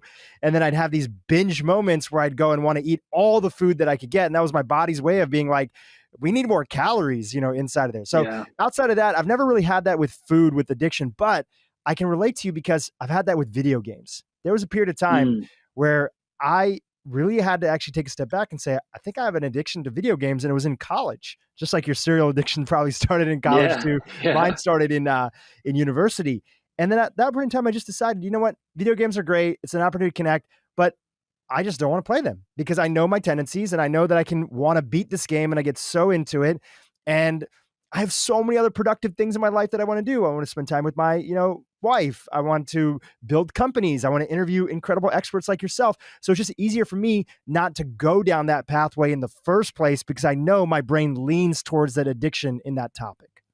Yeah. Oh my gosh. Yes. 1,000 yeses here. Even me with video games, kind of having a lot of my childhood in the 80s, video games, that was really coming in. And now the home rule in my house is only because of dad and my fear of wasting my life away on a video game, that you can only play on the little Nintendo Switch if you're playing with other people.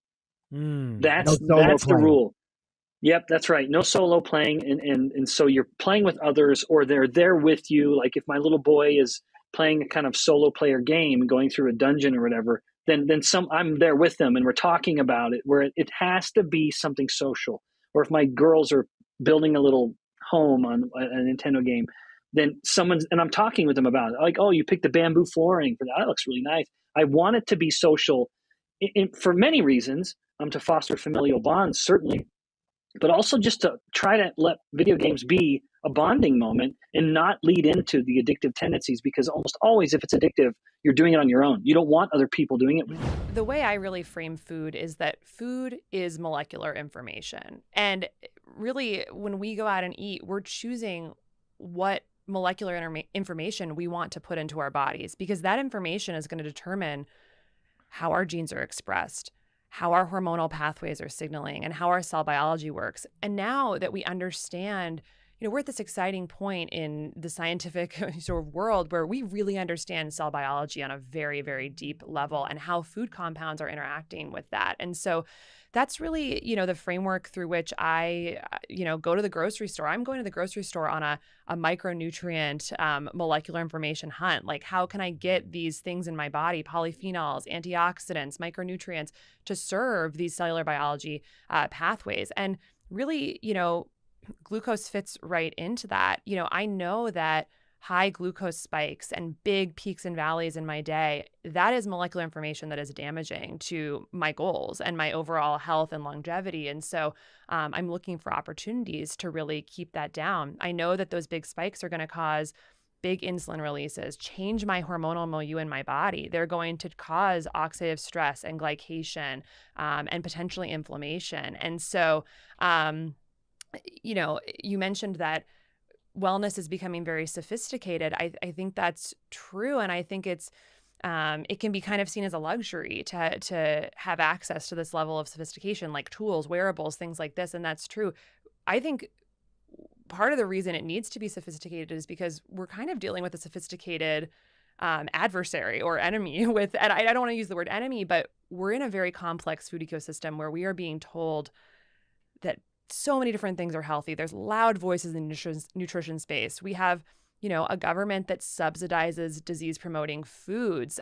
You really can't walk into the store. I mean, you go walk up to a box of oatmeal and it says heart healthy, good form of fiber. Well, that might be causing a 100-point glucose spike in you. So it's a sophisticated food landscape. And I do think part of the reason why I really like wearables is not because I want to be hooked up to technology for the rest of my life. It's because I feel like it's important to have sophisticated tools in the face of a food and just general cultural ecosystem that is essentially a treadmill towards chronic disease unless you do something differently, unless you have a little bit more information. And so my hope is that over time, as we understand how more awareness of how food is affecting our bodies and how that molecular information is affecting our bodies, these tools will be shown to be effective prevention tools, and they will become widely accessible to larger populations. So, yeah. One of the greatest things that has happened over the last few years is you start to see wellness is going very mainstream. And with that, more people are interested, especially after a big year like last year in the pandemic, where we had an opportunistic virus that was taking advantage of all these chronic health issues that so many people had. And there's more companies that are trying to meet that demand. Now, if you're watching this podcast, if you're listening to this podcast, you're probably a consumer that's looking for the best options. Whether you have kids or don't have kids, you're looking for the best way to eat healthy, but also not have it totally take over your life. So the reason I love this list, and we're going to continue walking through it, is even for me, there was a lot of things. The list is called 5 surprising. One thing I liked about wearing levels and still wearing levels is that there's many things I thought I was making good choices, and I didn't know how certain things were spiking me. So it was surprising to me because as the wellness industry has grown, more people are making things. And it was amazing to see how even sometimes something that says keto could be completely spiking my blood sugar, because it's easy to just write something on a label, but then you don't understand what ingredients are inside of there that are actually maybe doing the opposite of what they intended or what the consumer intended. So this is all about knowledge and awareness and having you be able, just like it's like nutrition facts. You look at nutrition facts, that's one layer of a story. Now, when you can look at your glucose response, that's another layer of the story because everybody's different. And just because the nutrition facts looks kind of clean doesn't mean that it's operating that way inside of the body. So let's go to that. You mentioned oatmeal, right? Let's go to that. There's so many people that think that oatmeal can be an incredible part of a way of starting, breakfast off and having the day, and has that heart healthy box. So why was oatmeal number 2 in terms of the worst scoring individual foods from this database that you pulled from? Yeah, this one was not a shocker because in the beginning of the company, when the 5 co-founders, me and my 4 co-founders were all together, we did an experiment where we each had a packet of just the Quaker instant oats. So it was like plain oats in a mug, fills up like a third of the mug, and you microwave it. And universally, our glucose all went above a 60-point rise. So from baseline to the peak after the meal, it was 60 milligrams per deciliter. For context, I generally don't really want to go above 30 points ever with a meal above my baseline. I'm trying to stay within that range of like a gentle peak. And so 60 is huge. That's a lot of glycemic variability. And over time, if you're doing that day after day after day for 30 years, there's really no question that that's going to contribute to insulin resistance and whatnot. Which can lead to what? Just as a reminder for people. Yeah. So, insulin resistance, which is the process whereby, just briefly, when your glucose rises in your blood, your pancreas releases insulin to help you take that glucose out of your bloodstream into the cells so that it can be used for energy or if there's excess stored.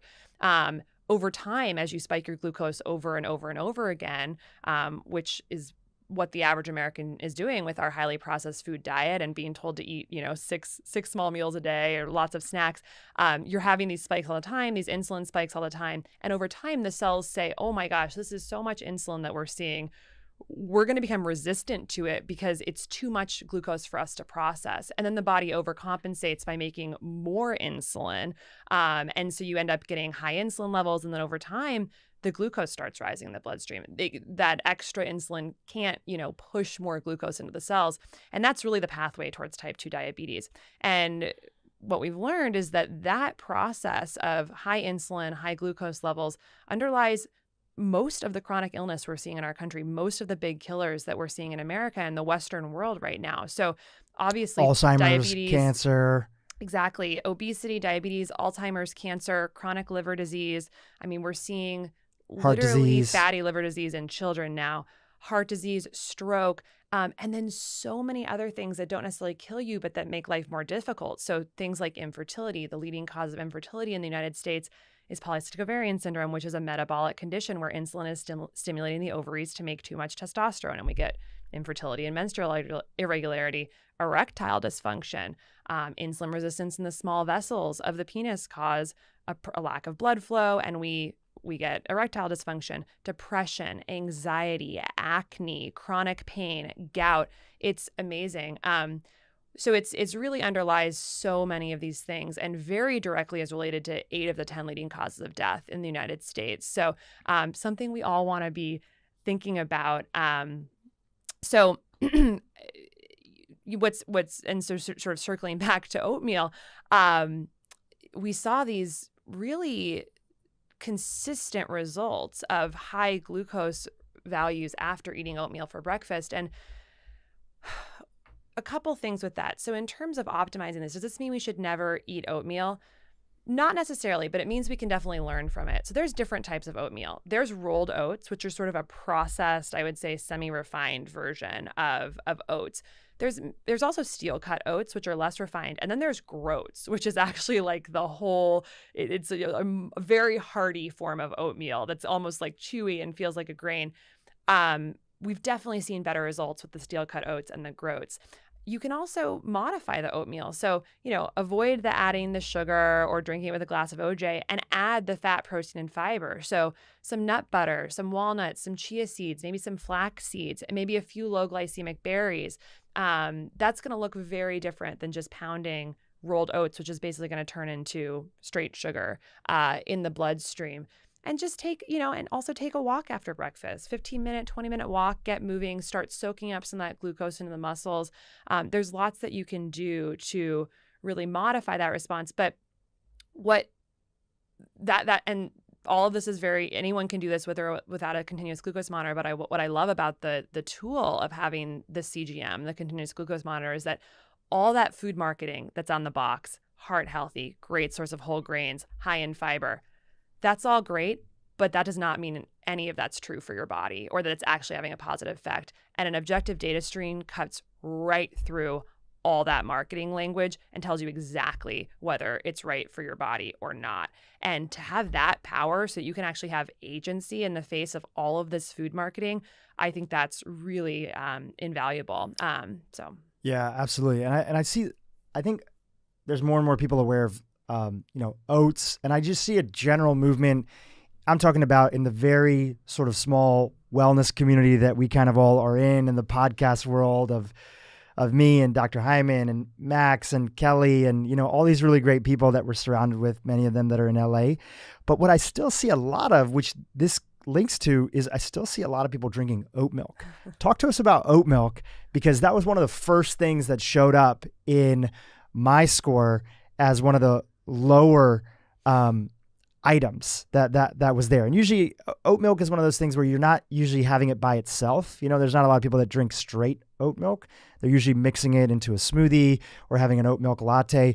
But how have you seen oat milk, in comparison to oatmeal? We've actually, some of our most amusing Instagram posts from members, we are often resharing people's screenshots that they post on Instagram.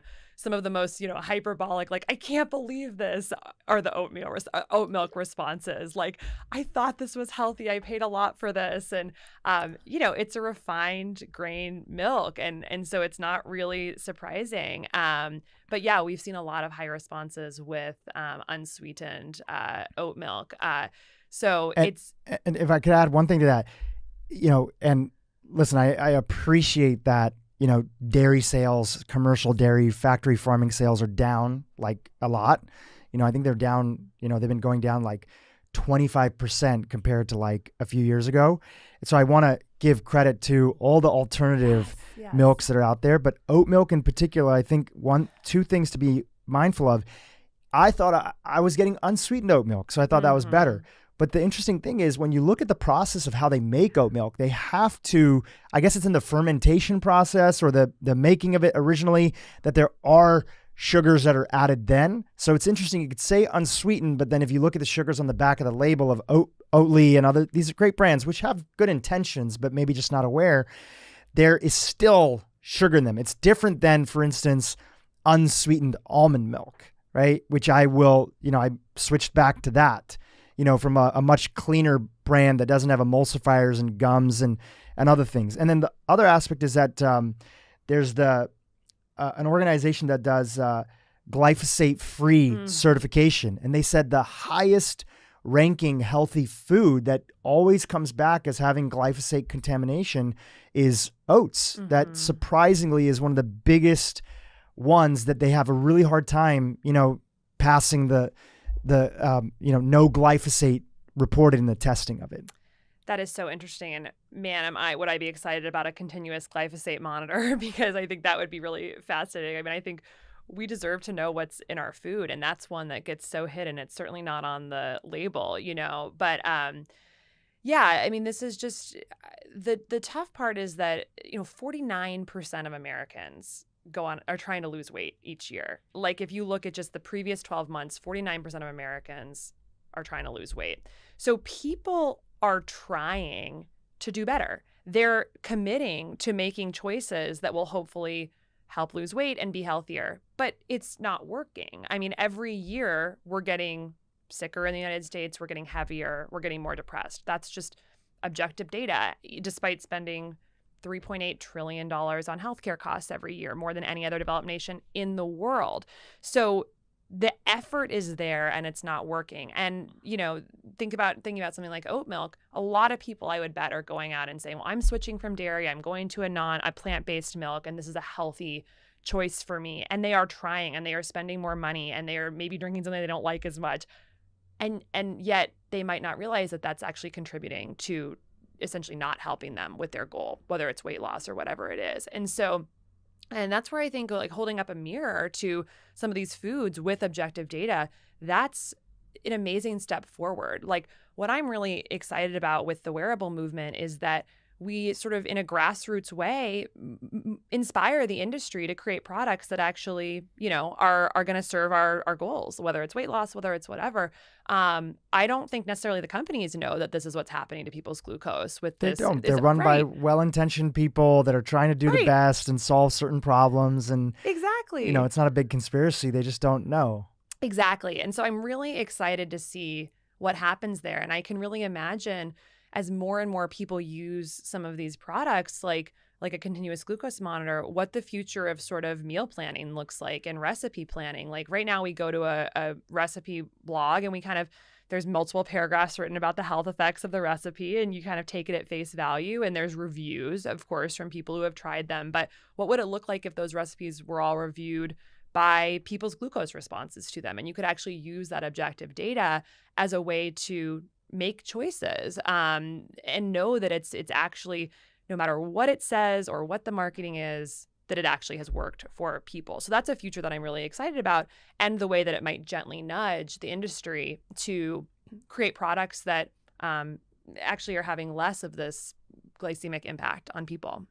And I love the idea of metabolic flexibility. I was sharing about that a little bit. And, what I love about being able to wear a monitor is then my fiance and we went down to Mexico to visit some friends.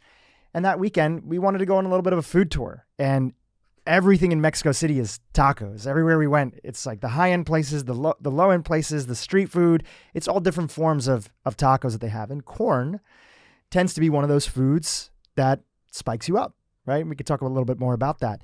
And that weekend I went in knowing, and I told my fiance, I was like, we got to make sure we don't stay up late. Right? We get really good sleep, which we'll come back to. And let's also just be a little bit mindful of like how much we drink. Because it's also, we were traveling in the context of COVID. And while I'm not particularly too worried about getting COVID, I do also know I could quickly get it. A few nights of late night drinking, dancing, partying, some alcohol, not sleeping well, and then you're in the right sort of framework, high blood sugar, you can get COVID just like that. The immune system is just like each word you're saying. Yeah, exactly. Your immune system's going down. You're more open to whether it's the flu, coronavirus, whatever it is. You're open for those types of things. And I was like, I really don't want to get sick on the trip. So we just adjusted. And you know what? My blood sugar was all over the place on that trip. But I knew it. I understood it. And I know what my baseline is like. So when I came back, I knew how to just do the regular things that I do to start feeling good. And it was still a fun, enjoyable trip. And it didn't feel like I'm coming back thinking I need to burn these calories off, right? It felt like I'm indulging. I got the point. And instead, where previously I might have like 5 tacos in one serving, I had 1. And I felt like, wow, that was great. I get the point of this. This makes sense. Like, this was good. I gave my taste buds. I got to try it. I got that dopamine hit, and I moved on to something else. So, a lot of times you hear, and I saw this first when we got introduced, when I was talking about levels and continuous glucose monitors with other practitioners, they were like, I just don't want people to be over obsessed. And I was like, actually, when you do it, you get the opposite. You get freedom. You don't become obsessed. You get freedom to know how foods respond to you, and you place less judgment on decisions that you want to make because you're making them consciously versus having no clue what happens when you eat certain things. Absolutely. I think that is such an important point. I think there's potential for any tool out there to be, used for good or for evil, right? And I think that there's concern that the more we're tracking these things, like you said, are we going to become like obsessed with tracking everything and we can't take a bite without thinking about glucose? And I have actually had very much the similar experience to you, which is a level of food freedom that I feel like I've never had before, because we spend most our lives, I think, for many of us with food in this open loop feedback system where we try something, we try an intervention like, I'm going to add chia seeds to my diet. And it's very hard to know what's actually happening. Like, is it helping? Is it hurting? Is my weight up or down a pound the next day? 6 months from now, you might get a cholesterol test and it might be 10 points different. How do you know that intervention that you chose to do is helping or not helping? When you can have closed loop biofeedback, so moving nutrition from this notoriously open loop system to closed loop, where you can actually have a one-to-one relationship between like tacos and what's happening to my body, all of a sudden, that sort of questioning and mystery and thinking about it and is it working, is it not, a lot of that goes out the window. You have an answer of whether it's working for you. And that can be very, very liberating. The first day, our CEO of Levels, Sam, the first day he'd been eating oatmeal for a decade for breakfast. And he's the type of person who mid-morning would have kind of this mid-morning slump, need an extra cup of coffee. And he kind of misattributed that to I'm just a person who's tired in the morning, or it's probably because I didn't get a lot of sleep last night, or maybe I had poor sleep, or maybe I just need more caffeine. He put on the glucose monitor, had his oatmeal, and realized he was going up 100 points and then crashing down. And that post-meal crash is because we release so much insulin to a big glucose spike that the body soaks up all that glucose and sometimes overshoots. So he crashed down, and right when he was in the crash zone, which is an hour and a half after the meal, that's when he was tired. That's when he needed the extra cup of coffee. That's when he felt a little jittery and maybe a little bit more anxious. And so the next day he switched his breakfast, and now he eats more eggs and avocado and greens for breakfast with no glucose spike. He doesn't have that anymore. So that's just an example of okay, that's freedom. That's knowing what works for you and what doesn't, and not having to really think about it. When you boil fasting down, we oftentimes think about it just being for food, but fasting is going without. And going without, you can go without alcohol. It's called abstinence. You can go without sex. In fact, there are monks and people like that who do that. You can go without air. What? It's called intermittent hypoxic training, and it's profoundly effective for the cell. It's also called breath work. Certain kinds of breath work manipulate the levels of oxygen. The cells freak out. When cells freak out, they become stronger because I might have to do that again. And you can also say, I'm going to fast from carbs. It's called the keto diet. I'm going to fast from animals. It's called the vegan diet. I don't know why you would do that because it's not good for the planet or for your health. That's a different podcast. But what you'll find is that when you learn to feel comfortable and safe going without things you think you need. You know, most guys, especially under 40 or 50, are like, I need to have a lot of sex or I'm not going to be happy. It's not true. It just feels true. I need to eat every day or 3 times a day. Or the way I used to live, I need to eat 6 times a day or I'll go into starvation mode. You know, newsflash, starvation mode, starvation equals fear, equals death of countless of our species throughout all of recorded and pre-recorded history, right? So why would I ever want to skip a meal? It's scary.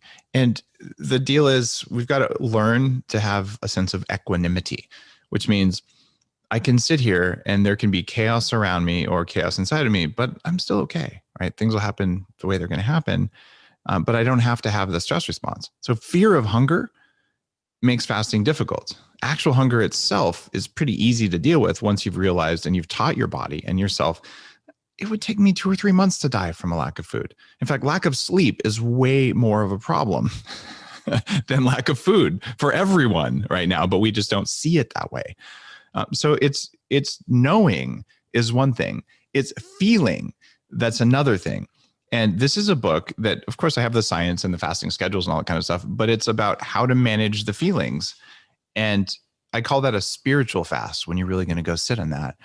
The framework for the book, as I said, all right, back as I was, this is actually before I started Bulletproof, I recognized I had a problem with being lonely. Like I was afraid of being lonely. And so I would do all sorts of, not good relationship habits and things like that. This is, by the way, very common. It's not a fear that I was aware of until I did some meditation and personal development work. I'm like, oh, wait, I guess I should work on that.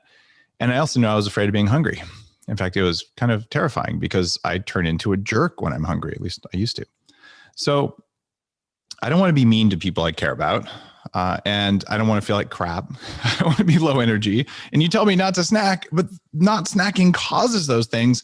I don't want that. I can't do it, is the voice in my head. But the reality is, of course I can do it. And of course I'm not going to die. So knowing that I would probably fail, I hired a shaman and she dropped me off in a cave for 4 days where I was entirely alone and entirely without food for 10 miles in any direction, maybe unless I ate a lizard or something, which I didn't do. So I sat there and I faced down, okay, what's really going on with fear? And as anyone who's fasted will tell you, after 2 days, you stop thinking about food and you get this incredible kind of a high, for lack of a better word. You're like, wow, like I feel more energetic and just focused and my senses are opened up and really good stuff happens. But the fear mountain to climb to get there is really high. And over time, over the course of helping people lose 1 million pounds on the Bulletproof diet, and just having written about intermittent fasting 10 years ago and having practiced it for so long, I've identified 3 things. 2 that I knew about, but we didn't have the clear science on, and 1 new one that you can do before or during a fast that transform the emotions and the feelings of the fast so that it's easy and painless. And you do that when you're working, during the week, when you need to take care of your family, when you need to focus. And then, okay, every now and then, like I'm going to sit and I'm really just going to roll with the fast. And this is what lets you get started. And this is why I believe fasting is going to become very, very popular, at least intermittent fasting, because it doesn't have to hurt. That's why this was a book worth writing for me. So before we break down the different types of fasting and some of the stages that you talk about in your book, let's remind the audience about some of those benefits that are there. We've talked a lot about fasting on this podcast. You've talked about it a ton on your podcast, and you were early as an individual that was talking about it. What are the central core benefits, first with health and then with other aspects of our life, when it comes to regularly having some schedule of fasting? And by the way, I love that in the book, you also talk about how mixing up that schedule is key. We'll chat about that later. But what are the benefits of having some regularly amount of fasting in your life? If you at least do 16 hours a day of fasting on some days, it doesn't have to be all the days, you'll see benefits in blood sugar regulation. And one of the things that is probably the most dangerous of the 4 things that's likely to kill the vast majority of listeners at the end of their life. There's 4 things. It's diabetes, heart disease, cancer, and Alzheimer's disease. And diabetes is the thing that makes you much more likely to get the other 3. If you have a regular intermittent fasting practice, your risk of getting diabetes goes down. Now, you could say, okay, I'm less worried about diabetes, but here's the thing. Diabetes is a manifestation of you suck at turning 30 pounds of air that you breathe every day and however much food you eat every day. You combine them to make electrons that power your willpower, your thoughts, your breathing, everything you do. Well, if you're bad at turning food and air into energy, then you'll have less energy all the time. And that's a terrible place to be, because if you have less energy, one of the first things that goes is your ability to regulate your emotions. So you're going to be mean to other people because you got hangry. So one of the benefits of fasting, there's less chance of diabetes, but you also are nicer to people if you do occasional intermittent fasting, just because you have better energy control. You also, from an anti-aging perspective, these mitochondria, these ancient bacteria, the ones running that operating system that makes you do bad things, they're lazy, just like all life. And when I say lazy, it means you don't want to expend more energy than necessary. So if you teach them that there's always food present, they very logically say to themselves, well, this one of us, there's a quadrillion of them, but let's say this 10% of us, they're kind of weak, but there's always food present. Who cares if they're weak? That's fine. But if you say, well, sometimes there's no food, they go, oh, we can no longer afford to have the weak ones. So we're going to just kill them and replace them with young ones, which is really powerful. That's anti-aging. That's called mitophagy or autophagy if you're doing it at the whole cellular level.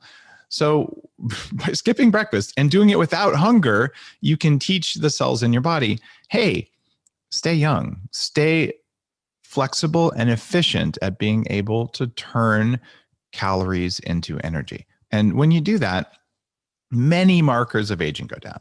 And if you do a longer fast, or you combine the fast with things that increase ketones, or you are on a ketogenic diet for short periods of time in conjunction with fasting, I do not mean long-term keto. There's many reasons not to do that, just like there's many reasons not to overfast. What you end up there is the benefits of ketosis, which are so well studied now, much more than 10 years ago. And ketones themselves are anti-inflammatory in your cells, and the neurons in your brain will preferentially use ketones or energy from fats before they will use blood glucose. So even if there's sugar and ketones present, which there normally isn't biologically, you can use MCT oil to change that. If they have a choice, they'll choose it. And a lot of people are saying, well, if I feel good on ketosis for a week, I should do it forever. Or if I feel good on fasting almost all the time.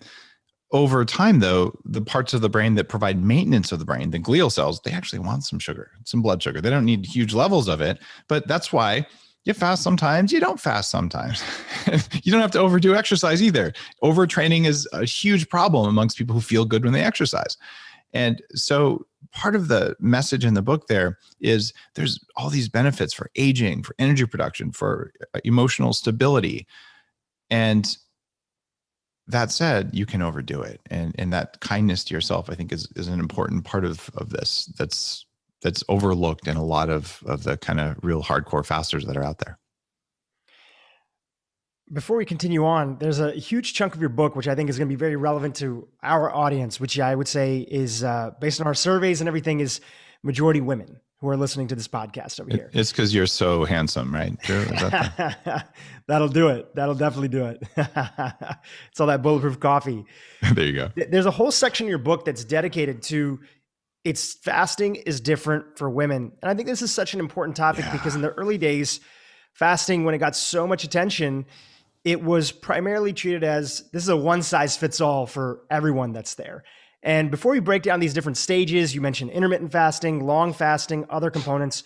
I do think it's important to touch on this topic that you wrote about, especially because we've done a couple interviews with different experts in this area. So where is fasting different for women and why? One of the problems in the history of fasting is that, well, we can test animals and we know what fasting does for animals, but then if we're allowed to treat mice as disposable, there's one other category of animal that's also disposable, and that is college freshmen. So at most universities, they would recruit college freshmen and then they would run little studies on fasting or intermittent fasting on them. And until very recently, college freshmen equaled white dude. So there's an abundance of evidence on young, relatively healthy white males. And there just weren't as many women in college. And it's actually flipped recently. There's actually more women in college than men. So studies will 20 years from now, they'll say, oh, we had more studies on women than men. But since we're using studies that already have come out, we have probably 3 times as many studies on men than women. So I separated out the studies for women and said, what do we know? And anecdotally, from having a large community of people on the bulletproof diet, what I hear from people is they ignore the you have to cycle in and out advice that's in the bulletproof diet. And it's very normal. And I call it the fasting trap. And it's one that catches women first. And the fasting trap is the same as the keto trap, is the same as the vegan trap. I was a raw vegan for quite a while. So, I'm speaking both. Okay. Yeah. So we're speaking from experience here. And what happens is I do this and I feel great. In fact, I feel so good. I'm going to do this forever because I always want to feel this way. So then after 6 weeks, it becomes a habit, right? And it's one that works. And then something starts to go wrong. So when I was vegan, I'm like, man, my teeth are starting to hurt and I have all this joint pain and I'm really tired all the time. And I didn't know I'm getting autoimmunity and I've broken my thyroid. And then like, my hair starts to fall out. Oh, and I don't have a kickstand in the morning. Now, that'll hit men after 6 weeks, usually about 8 weeks of, I'm doing intermittent fasting, 1 meal a day, every day and all that. It's because you're overdoing it. Just like if you were to go hit the gym for 2 hours a day and you didn't sleep very well, after a while, you're like, it was too much. But for women, it tends to hit them after 4 weeks. And the manifestations of over fasting in women who feel great when they first do it, it's, my hair is thinning. My sleep quality goes away. That's usually the first sign. Like if you're monitoring your sleep with an Oura ring or something, like, man, I wake up and I feel like I didn't sleep very well. And then you're saying, wow, my cycle is normally pretty good, but it's either unpredictable or I'm getting more PMS than I did before, but your hormone levels are actually going off. And then they're likely to see thyroid problems as well before men do. So it is different for men and women. And part of this, we think, based on evolutionary theories, evolutionary psychology, and just evolutionary biology, is that a woman's body, not a woman's mind, so this is automated systems below our conscious level of thought, it knows at some level that if I was to get pregnant right now and I don't have enough food, I could die. And it's actually real, right? Now, from a man's perspective, if I got someone pregnant right now and there wasn't enough food, I wouldn't die. Okay. I like to think that as men, we don't think this way because we don't. But biologically, it's wired into behaviors that are invisible to us and just to the wiring of the world. We don't have to carry babies inside us, right? So the stress hormones that come from semi-starvation, which is over fasting, they will rise more rapidly in women than they will in men because a woman actually is in mortal threat if there is enough food before a man is in mortal threat if there is enough food. So that is brief periods without food. The recommendation that I came to, especially for new fasting, people who haven't done this much, people have some weight to lose, if you're a woman, is to say, you know what? I know I feel really good on this, but I'm going to do it every other day, or I'm going to take weekends off at least. Or I'm going to do a couple of the fasting hacks that reduce the biological stress on the body. And it's one of the many reasons you should mix up your types of fasting. And sadly, intermittent fasting every single day, I say, I'm just never going to have breakfast again. And quite often, I'm just not going to have lunch and maybe I'll add some workouts. It's not going to end well for anyone. And I have interviewed female gold medal athletes who, oh yeah, it was great. I went keto, I started fasting, I lost my cycle and my performance was much more predictable. If you lose your cycle and you are in your fertile years, that is a very bad sign from a biological stress thing because fertility is a sign of youthfulness until you reach the age when you're not supposed to be fertile anymore. So don't do so much fasting as a woman that you're starting to mess with those things. No one wants thin hair no one wants hormone irregularities. It will hit men. We just get an extra 2 to 4 weeks before we start feeling it. And we don't have an awareness of a monthly cycle. We pretty much have, is there a kickstand or not in the morning? And for a lot of guys, it wasn't there before anyway, because they're already eating wrong. So we don't really get clear signs until our hair starts falling out. Yeah, it's so crazy because, you and I both were raw vegans at one point in time. I used to have one of the largest websites on the internet that featured vegan recipes and raw foods and things like that. It was called We Like It Raw. That was the name of the website. That's actually a great name, Drew. I'm glad I was able to delete every archive of every blog post because the type of shit that I believed back then was crazy, right? It was coming from a good place though. It was coming from a good place. Yeah, it's okay to have been wrong. I mean, I was a devout raw vegan like you were, and okay, we figured out it didn't work, so we changed, and that is laudable and it's important. And I love the concept of the Pegan diet, that Mark Hyman and you have talked about, where a little bit of just kind of being in the middle is okay here. And for sure. Going back to the point that I was going to make is that back in the day where raw foods was really in its prime, let's say circa 2003, 4, 5, right around that time where a lot of celebrities were doing it and things like that. In fact, in the raw food movement, so many women were losing their cycle because they were fasting. They were under eating on fats. They were just not having a lot of calories in general. But because it was happening to so many people, you used to have experts that would come out and say, actually, this is a good thing that's happening, right? That's what they believed at that time. You're detoxing, or you really shouldn't have monthly, you shouldn't have so much, a heavy flow obviously is a whole other aspect, but you really maybe shouldn't have signs of going through your period. It should just be something that's kind of in the background.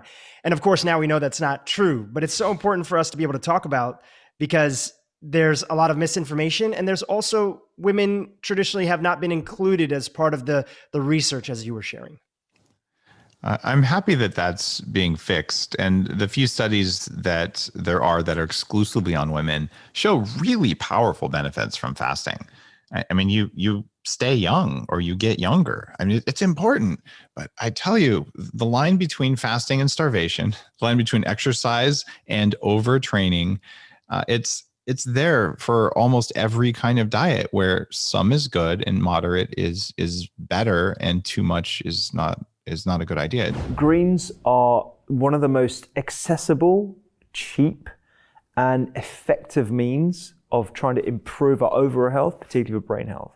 So when I say greens, I'm talking about everything from the brassica family, so rocket, broccoli, which cabbage, we call arugula. Arugula over here, arugula. I'm talking about Savoy cabbage. I'm talking about all the different sort of varieties of food. And actually, there's a picture of a green head. Yeah, if which you're looking looks at like the YouTube version of the podcast, I'm holding it up over here. Yeah, you can see the photo. And I love that the double pages of foods to think about from the perspective of brain health.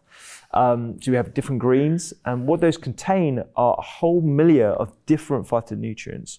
So we have indole-3-carbinol, we have sulforaphane, we have the different sorts of micronutrients that we find in greens, particularly magnesium, which is lacking in a huge proportion of both UK residents and USA residents as well, massively lacking. Magnesium, I used to say that magnesium played a role in over 300 different functions inside the body. And we had Sean Stevenson from the Model Health Show on the podcast. He said, actually, now the latest research shows 325. I'm sure it's going to be more than that, you know, because magnesium, it's so important when you're looking at it from a very sort of simplified way. But I think, it has a lot more benefits, and we're probably even realizing right now. And when you eat greens, particularly, I'm a big fan of having greens in the morning. Some of the recipes are 1 pound recipes, where I introduce people to the concept of eating broccoli for breakfast. When you say 1 pound, just because our audience is mostly US, you mean $1? No, 1 pan. Sorry, 1 pan. 1 pan. Yeah, okay, yeah. So I have a 1 pan section in the breakfast section, where it's just a skillet or a saucepan. Quick and simple, straightforward breakfast. Definitely, yeah. You just put things in the pan at different times, put the lid on, let it cook, take it off the pan. I sometimes eat it out of the pan straight away if I'm in the rush in the morning. But that way, you're having a full meal rather than just cereal and milk or toast, which are just high refined carbohydrates. You're going to be eating again in the next couple of hours. It's going to spike your blood sugar, and you're going to have that insulin low. I want people to think about breakfast in a different way. Breakfast is for your brain health. Breakfast is an opportunity to increase the number of different ingredients you can get into your daily diet. And it's a great place to start, I think, with greens. Is there an example of a recipe here that's a one pan recipe that you really absolutely, that you refer people back to when it comes to like brain health? Yeah. There's the Cajun scramble, and then there's the one pan Greek breakfast as well. Amazing. Yeah. And so you talked about greens. What are some other things that are on this pan that also play back into brain health? Yeah, so it's quality fats. So one of the things that I think a lot of people are aware of are things like walnuts, and different sorts of nuts and seeds because of the omega-3 content. We want to get omega-3s ideally from preformed long-chain fatty acids. So there's EPA and DHA, which I'm sure you've discussed before on the podcast, which are the long-chain versions of omega-3, which are a lot more accessible. A lot of people, particularly from Caucasian backgrounds, can't convert short-chain to long-chain. So you want to try and find the preformed ones in things like fatty fish, from salmon, ideally wild-caught salmon, sardines, anchovies, the oily types of fish. Or if you're vegan, you can get them now from algae sources. There are silos where you can actually buy them. They're very sort of clean short-chain fatty acids that you can find, long-chain fatty acids. And they have good levels of EPA and DHA now. You want to try and find that in your food as well. But having walnuts and different sorts of nuts and seeds, they produce more than just the sum of its fatty acid content. We're getting protein from that. You're getting fiber from that. That's going to impact your brain in so many different ways. So again, it's going back to this sort of way of this perspective of looking at food as not just, I'm eating walnuts because of the omega-3 content, or I'm eating it just because of the fat content. I'm eating it because it's one of nature's perfect foods. It's got everything there. It's going to look after my brain as well as my heart, my skin, and all the other For years growing up, I would have breakfast would be cereal or then bagels. Yeah. Right. Bread, maybe a little bit of eggs and some bread. And then I experimented with the vegan diet for a while. But even then still, I was still doing a lot of like vegan cereals, even like oatmeal. And there was a shift that happened as I started to get deeper into wellness and discover the world of like functional medicine, lifestyle medicine that was out there. Is my breakfast went from sweet to savory. And I started making a pan with like eggs, greens, and then sometimes even opening up a can of sardines and just adding that in there. Yeah. Or smoked salmon. Yeah. A healthy dose of olive oil on top. Yeah. And the energy that I have and the mental clarity that I have of starting the day is just completely different than starting the day off with these sweeter type of breakfasts. Totally. And you know what? That breakfast that you described with the cereal and the toast, I mean, it's something that my patients still eat. And I see that a lot. When I ask 5 questions, working in the NHS, we have very short consultation times.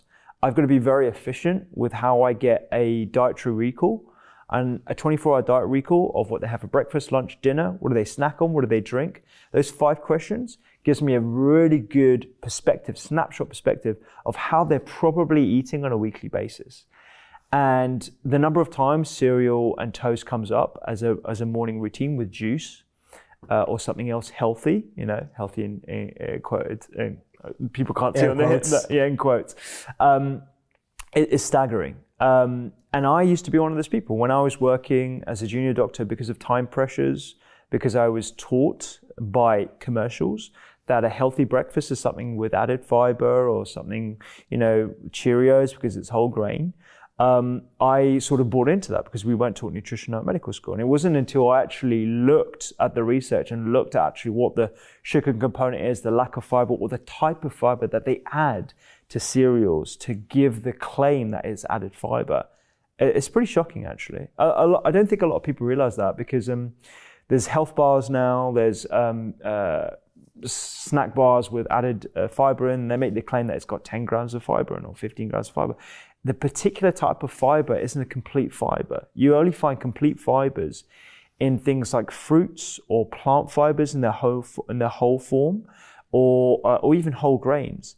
Well, the types of fibers that are added to fast-moving consumer goods, so the health snack bars and that kind of stuff, is a specific type of singular fiber that doesn't have the same benefits as if eating the whole food. And often sourced because it's just cheap. Exactly, because it's cheap, exactly. So it doesn't have that sort of the glycemic blunting effect, the sugar blunting effect. It doesn't have that you do have in even things like fruits as well. And I think there's a lot of fear-mongering around fruits because of people going on high-fat diets and stuff. And I think there's definitely therapeutic potential for low-carb diets, high-fat diets, etc., particularly for brain health. But for a lot of people, fruit is actually something that's very, very good for us, particularly the low glycemic fruits. So the berries, the wild sort of things that you find that have a sort of like a more acidic taste to them as well. But they're very good, particularly from the perspective of our gut as well. Especially if you eat them in whole form, a trend that's very popular now in the US. And actually, I was just in the UK. We were hanging out a week ago. And I see it there too, is there's a lot of healthy places that are out there that have like acai bowls, which are fun every so often. But the challenge is now you have a fruit, and often it has bananas and dates and other stuff that are all kind of blended into it. So even sometimes those things that we think of as being healthy, if we're not eating the fruit in the whole form, if that is the primary diet that we have, that also can have some challenges too of spiking blood sugar, that sort of stuff. So you're saying that fruit in its whole form with the fiber that's there, especially things like berries, which is one of your brain foods, is a great thing to include into your diet. Absolutely, yeah. I mean, in terms of like putting food on a pedestal, I think all food deserves that sort of attention. But particularly like, berries, the wild types of berries, the low sugar sort of berries, greens, whole grains as well. So things actually with the fiber husks on them. So things like rice, I think is great. Water, super important. The number of people that I speak to who don't drink water consistently through the day, staggering. And if you think about like the association with headaches or the association with mental fatigue, and if you're not drinking enough water and you don't realize that, you're not aware or conscious of that, at 3 p.m. or 4 p.m. when you have that natural lull, you're going to reach for the energy drink or you're going to reach for a coffee, and that's going to set you on a vicious cycle of increasing the amount of caffeine that you have in your diet. That's going to impact your sleep. It's going to impact how you feel the next day. It's going to make you more sugar hungry. We know that you're going to have increased hunger levels if you have shorter spans of sleep, particularly when you have detriments to REM sleep and deep sleep. And that's going to set you on this cascade as well. It's something that I was part of. I was having the cereal and I was, reliant on sort of different ways in which to improve my energy. I wasn't drinking enough, all these different things. So, yeah. A big part of your book is the lifestyle component. Yeah. In fact, the book could be called Live to Beat Illness. Yeah. Right? Yeah. Live to beat illness. And you talk about, in each chapter, with the different food recommendations, you also talk about lifestyle 360, other lifestyle factors. I'd love to just touch on one. We've done a whole bunch of podcasts on it, but I think it's relevant. You're traveling right now. We had just a little chit chat before the podcast. We were both talking about how we didn't get the best sleep last night. Because for me, it's a little tough to sleep sometimes in hotels. It's super stuffy. There's often like off-gassing from like the different furniture that's out there. And then the AC, we're in Texas. The AC often creates an environment where like you get really stuffy at night. So what do you want people to know about sleep? And then how do you particularly, what are things that you've done over the course of doing research for this book and just living your life that you've found that for you tremendously help with sleep? Definitely. So as we're talking about traveling, pre-work for your travel is super important. So for the last week, I've been trying to figure out how I improve my sleep whilst I'm over here. So I'm actually trying to go to sleep a little bit earlier during the week because I know that I'm going to be in a sleep deficit for the next week or so. Also, when I jumped on the flight, I had a morning flight and I was coming over this way, so going west. So I made sure that first part of that flight, I was sleeping. Sleep mask on, earphones in, blanket wrapped around me, slept for the first couple of hours, and then I woke up because then I'd be on time for when I arrived in Texas. Just trying to time for jet lag and that sort of thing. Time for jet lag, exactly. And then I took a few tips from yourself as well. So I looked at magnesium, so magnesium citrate. Magnesium citrate is a little bit more bioavailable than the other forms of magnesium that you can buy. So I always look for that. A little bit of melatonin, which we can't get in the UK, but I do use that. I used to use that for shift work as well in the evenings, and plenty of hydration. I also try not to drink any alcohol, because I know that's going to further detriment my sleep. I actually wear something called an Oura ring, and it actually measures my sleep in the evenings. I find that really useful, just to measure like the quality of my sleep and nudging myself actually into better sleep habits. So that's travel. With sleep, there's a couple of things that I've started to do a lot more, and that's actually eat a lot earlier in the evenings rather than later, because I know, again, through tracking with my Oura ring and how I feel in the morning, that really does have an impact on the quality of my sleep. So the speed at which I would go into deep sleep earlier on will be impacted if I eat later on in the evening. And if that has an impact on my deep sleep, it might have a knock-on effect on my REM sleep, and it means that I might be waking up in the middle of the night and that kind of stuff. So that's one thing, eating early in the day. Hydration status, I don't want to get up in the evening to go to the toilet, which is a common problem for people. And when they get up, they can't go back to sleep. So I try and actually limit my drinking over the last 3 to 4 hours before going to bed. So actually I try and get my hydration status throughout the day when I'm be on my feet, and I try not to drink as much. So I'm trying to hit that 2 liters of water way earlier so it doesn't wake me up. Because sometimes people find themselves, especially right before bed, their mouth is parched, they're dry, but that's often related to hydration earlier in the day. Exactly. And if you have that later on, there's also some concerns. I know there's been some presentations here at the Functional Medicine Conference in the years in the past that we really don't want a lot in our body, food or water, sitting there while we're lying flat. Because that can increase our risk for small intestinal bacterial growth. If that water, if that food is not having a chance to sort of naturally move through our digestive system as it would throughout the day. So eating even too late, drinking too late, you're just laying flat, and then the food and the weight and the water is just stagnant, which is not a good thing. There's so many other processes that you want to go on whilst you're sleeping. And one of the things is the exposure to melatonin as well. And we know that if you're eating later on, the melatonin levels are going to be impacted. That's going to affect the level of your sleep. And melatonin is sort of seen as like the sleepy hormone or whatever, but actually it plays a vital role in antioxidant capacity. It has a vital role in anti-cancer activity as well. So we want an immune function. So we want to make sure that we're getting that good dose of melatonin exposure during our sleeping time.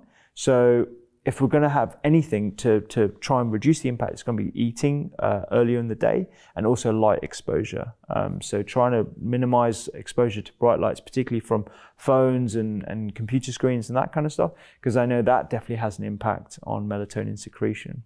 In addition to that, ruminations, stress. I mean, we're here at the Functional Medicine Conference on pain, addiction, and stress. Performing a gratitude exercise in the evenings has really helped me dial down the sort of personal reflections, the ruminations of like how the day went or things I've got to do in the morning or that kind of stuff that will keep me awake or keep my brain way too active before going to bed. So actually doing a gratitude journal that I did on social media for like 700 plus days, and I still do now, but I do it privately, is a really good way of winding down and actually reducing the ruminations that you have whilst you're sleeping so it doesn't impact your sleep.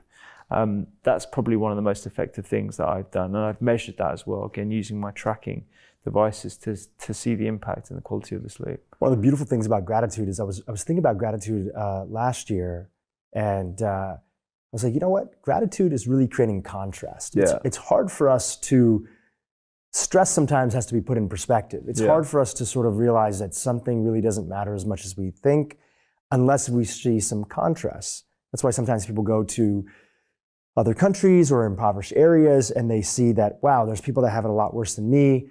Let me be a little bit more thankful than I am for my life right now. How can I help them? How can I be part of it? That's the contrast there, and gratitude is that contrast. I love what you did with remember exactly what you called it, but it was like the 3 things I'm grateful for every night. Yeah. That you did on Instagram stories. Yeah. For like 700 days. Yeah. It was really great. Yeah. A lot of people, it just started out as like something I was going to do for 15 days, and then just people sort of encouraged, and people started their own. I had a follower who was on like 100+ days or something, and the stories of how that impacted people's cognition, their sleep, as well as their general well-being was great. And I highly encourage people to do it. And I might do one every now and then, actually, just to sort of re-emphasize the point about gratitude. And I love this concept of like, contrast and actually having balance and appreciating the good things in contrast to the bad things. You kind of need both. And I see a parallel with that in the human body. Like the process of homeostasis isn't all removing all inflammation, for example, because we do need inflammation in small amounts to signal to our body about stresses, or to fight pathogenic bacterial microbes, or to signal to different molecules about how we need to grow. Or boosting immunity, for example. It's not all about ramping up our immunity. It's about balancing immunity, because we need our immune system to, yes, recognize mutagenic cells, to clear them away, but we also need like a balanced immunity, because otherwise we lead to things like autoimmune disease, and we don't have a regulated immune system that becomes overactive, and it actually leads to damage to the body. So I love the parallel. It's like all about contrast, and this concept of dynamic movement and homeostasis, and actually the yin and yang. I mean, these are sort of parallels with ancient medicine that we've known for years. It's sort of something that I've come to realize is paramount to the true functioning of the human body. Even at this conference where they're talking about stress and addiction, especially when it comes to stress, what are the good stresses? What are the stresses that we can take on and embrace in our life, and actually push our body to sort of give our body that nudge that it wouldn't normally seek out on its own? And there's a lot of research on that. And that actually leads into the next area, exercise as being one of those categories. So help us understand how exercise can be part of that good stress that can help our body and our mitochondria renew, and many other benefits for the brain. Absolutely. So exercise is something I use quite a bit as an analogy as to why inflammation might be a good thing in small amounts, or it's an adaptive response. So when we exercise, in the short term, it's a pro-inflammatory outcome. So we're increasing shear factors to our muscles. We're increasing circulating levels of inflammatory markers. We are putting our body under stress, essentially. But overall, that leads to an adaptive response, and it leads to a resilience that leads to overall benefits to the human body. So when you exercise, you're increasing mitochondrial biogenesis, you're increasing circulating inflammation, you're causing shearing to your muscles. And by the process of repair, it leads to things like hypertrophy. It leads to things like removal of malfunctioning cells. It leads to a better cardiovascular system at a macro level. There are so many benefits of exercise that in the short term, if you looked at it over the first 30 minutes after exercise, you'd be like, this is a really bad thing. We shouldn't be doing this. If you look over the long term, it's like, oh, actually, no, this actually leads to resilience, it leads to benefits. It's it's something like the hormetic effect of plant chemicals. So turmeric, everyone thinks of turmeric as like an anti-inflammatory herb, right? It's on all the supermarkets. Everyone's talking about turmeric being anti-inflammatory. When you look at it, it's a plant hormetic compound. So can you just explain hormesis for those that are listening to the podcast? Yeah. So hormesis is essentially the dose response of a particular plant compound leading to inflammation in the short term, but overall benefit over the long term. So it actually leads to an adaptive response. So in the case of turmeric, when you introduce it, it elicits a pro-inflammatory reaction. But overall, that encourages the body to reduce the inflammation overall. So overall, it has an anti-inflammatory benefit. So that's why we look at turmeric like it's an anti-inflammatory. Actually, it's a plant hormetic.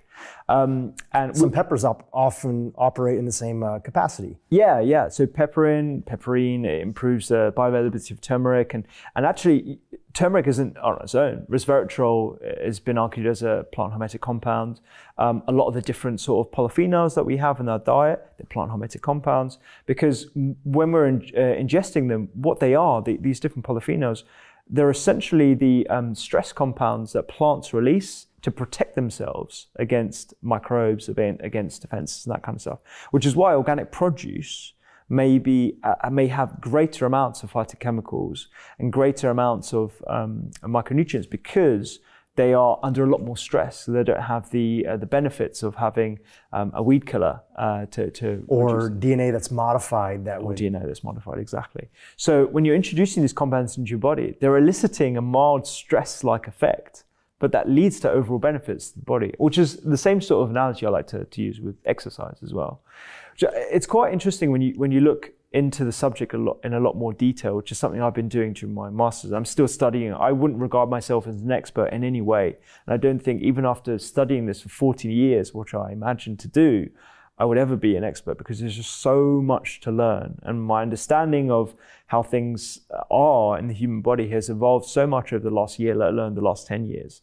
But I find these parallels with ancient medicine and modern medicine and nutritional science absolutely fascinating, because we just learn so much. And it always comes down to the same principles: eat fiber, largely plants, quality fats, eating in time, and eating whole, i.e. reducing the amount of refined sugars. And when you apply those concepts to any meal, any cuisine, you can make anything healthy. Fasting, interestingly enough, has always been sort of used as this way of staying healthy, right? You look back at all these traditions that we have, and, so like religious fasting, for example. So, in most religions, they have a period of fasting. And of course, at the time that these religions were established, there's not a lot of obesity. In fact, starvation is the predominant, is much more common than obesity back, say, 2, 3, 4,000 years ago, whenever these religions, and there's tons of them, right, that do the fasting. So it's interesting, because when they talk about the fasting, it's a form of, they're not trying to punish themselves, right? It's not that they're trying to do something bad. They're usually trying to do something healthy for the body. So whether you're talking Buddhism or Hinduism or Christianity or, whatever it is, sometimes it's couched in terms of sort of self-denial, but a lot of times it's just something it's supposed to be sort of intrinsically healthy for you. And it's interesting, because this is outside of weight loss. So for North Americans, particularly, the weight loss thing is a huge impact. Like that's a huge health benefit right there from fasting. So, but in terms of longevity, it may be that also it's going to have this massive improvement in longevity by doing something. And it's sort of always been recognized that it is something that's healthy for you, whether they talk about a detox or whether you talk about a purification or, a cleansing or something. It's always termed in the same way that it's something that you're sort of clearing out the old junk sort of thing. And interestingly enough, that's exactly what autophagy is. So in the last sort of 10 years, we've actually recognized the science behind all of this old sort of terminology of cleansing and detoxification, that, hey, maybe it's actually true. Maybe we've only just sort of put the scientific term on what all these other people who, they didn't know the science, but they knew the benefits of what they were doing, and then codified it within these religious practices that various people follow. So it's an interesting way to look at it. So not only, as you said, with the health, in terms of weight loss and all that stuff, that's immediately obvious, but there may be that sort of hidden thing that takes a little longer for people to understand. Yeah, hey, this is something that's really, really highly beneficial for us. Let's talk about caloric restriction and the importance of, first of all, for people that don't know what it is, just explaining, and how it fits in to the conversation that we're having here. Yeah, so caloric restriction is probably the only really well-established scientific way of increasing longevity. And it's mostly animal studies. So they do this in animal studies. They take rats or something, and they have one that eats whatever they want and one group where they restrict how much they eat. And the group that restricts how much they eat generally live longer. So fruit flies, and they've done it in all kinds of animals. So that this has been shown for ages. And that was sort of this really interesting, and the first studies that came out with came out like, 30, 40 years ago, as a real shock to people, because people thought, well, hey, if you're more nourished, right, more nutrients, more vitamins, you're going to live longer. But they didn't. They all live shorter. And that was quite a shock. And this is that whole, that's what sort of is that whole seesaw between growth and longevity sort of thing. So caloric restriction is well established in most animal models as a way to increase longevity. In humans, of course, it's really hard to do those studies. There was a few inadvertent sort of ways to do it, but the problem is that you have to go between malnourishment. You don't want to get malnourished, so there's this continuum between calorie restriction, which is okay, and malnourishment, where you're just not getting enough vitamins and minerals and stuff, and then you actually do very badly. So sometimes they've crossed over. There was a couple of biosphere experiments where they sort of crossed that line. I think, remember those old experiments where people would live in this contained dome and stuff, and it was a little controversial at the time, but they wound up sort of fairly severely calorie restricting themselves, and it wasn't always pretty. It wasn't great. So that was sort of an inadvertent human experiment into it. A fascinating sort of study for thing to look at sort of 20 years ago. But the whole idea is that if you are well nourished, as most people in North America say are, then the calorie restriction may actually improve your lifespan and health span by a fairly significant amount. So caloric restriction, and the question then is, how do you do it? And this is one of the big questions. So you can do it like the Okinawans do it, where you say, I am going to sort of eat to 80%. And so you impose that sort of structure so that you can do it. If you don't impose any kind of structure and you think day to day, I'm just going to stop eating, a little bit. If you have to keep thinking about it, it's never going to work. Fasting is another way, of course, to impose that sort of caloric restriction by giving you the structure. So if you say, I'm not going to eat today, then you're almost automatically going to, calorie restrict yourself. There's some interesting studies on fasting where they try to get around that, because people always try to say, well, is it the fasting or is it the calories? It's like, I don't really care. Like, if you do fasting properly, then you are going to be calorie restricted, right? But so what?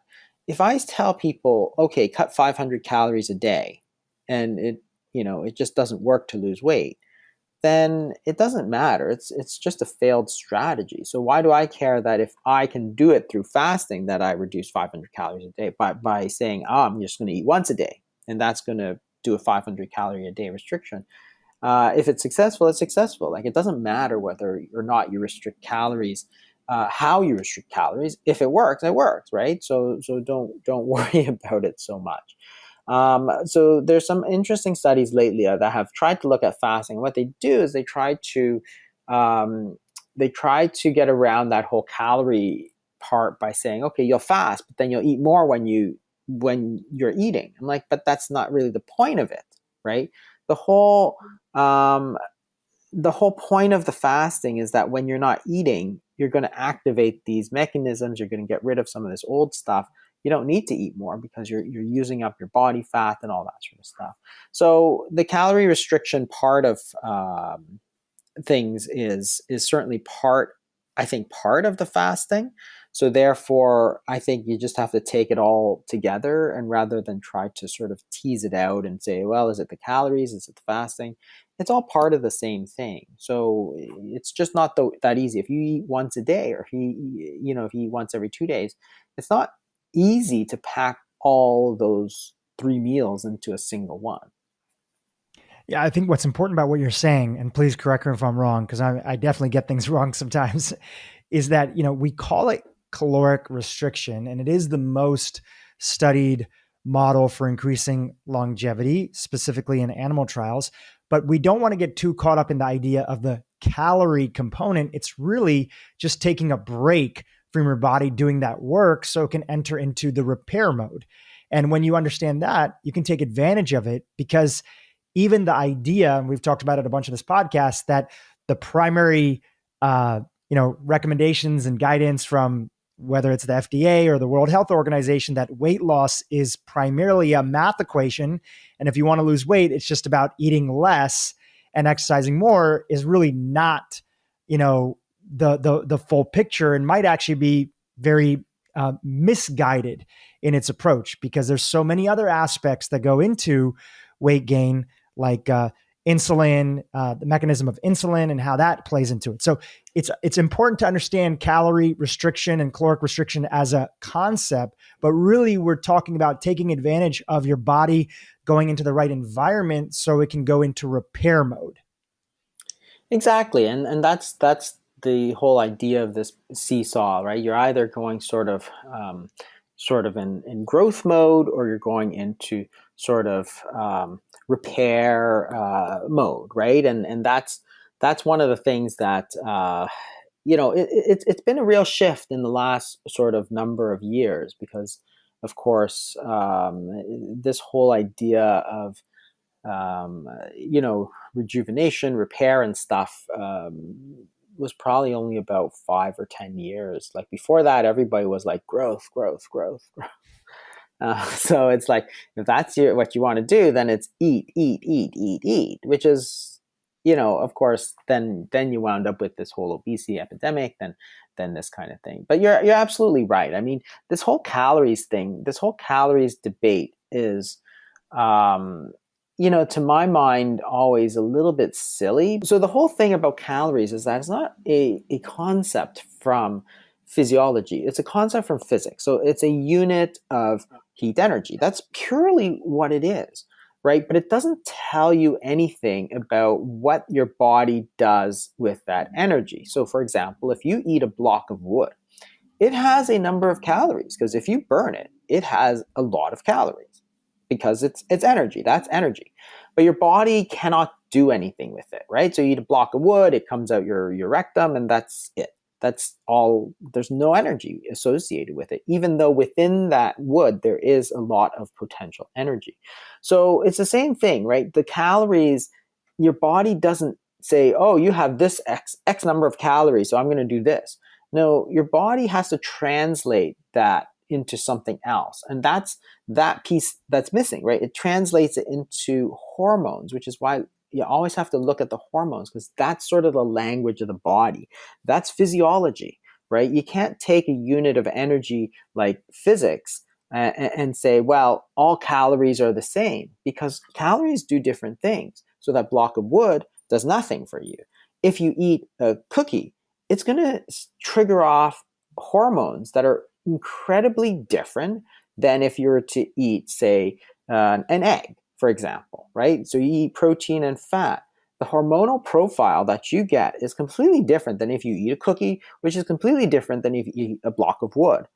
Yet the calories are all equal. So how is that the same? Because those hormones are what tells our body what to do. Go into growth mode, go into repair mode, or don't do anything at all, right, with a piece of wood. So that whole thing about calories is, I say it just because that's what people are used to. It's easy for people to understand what's going on. But truthfully, the whole concept is quite useless to understand what's going on with the body. Like you take, 100 calories of cookies and 100 calories of an egg, for example, right? The minute those foods go into your mouth, the hormonal response is totally different. Therefore, our bodies are going to be doing something completely different with those two foods, even though they're the same calories, right? If your insulin goes up, your body says, store that calories as fat. If it doesn't go up, your body will say, take those calories and use them, burn it for energy, right? So it's totally different.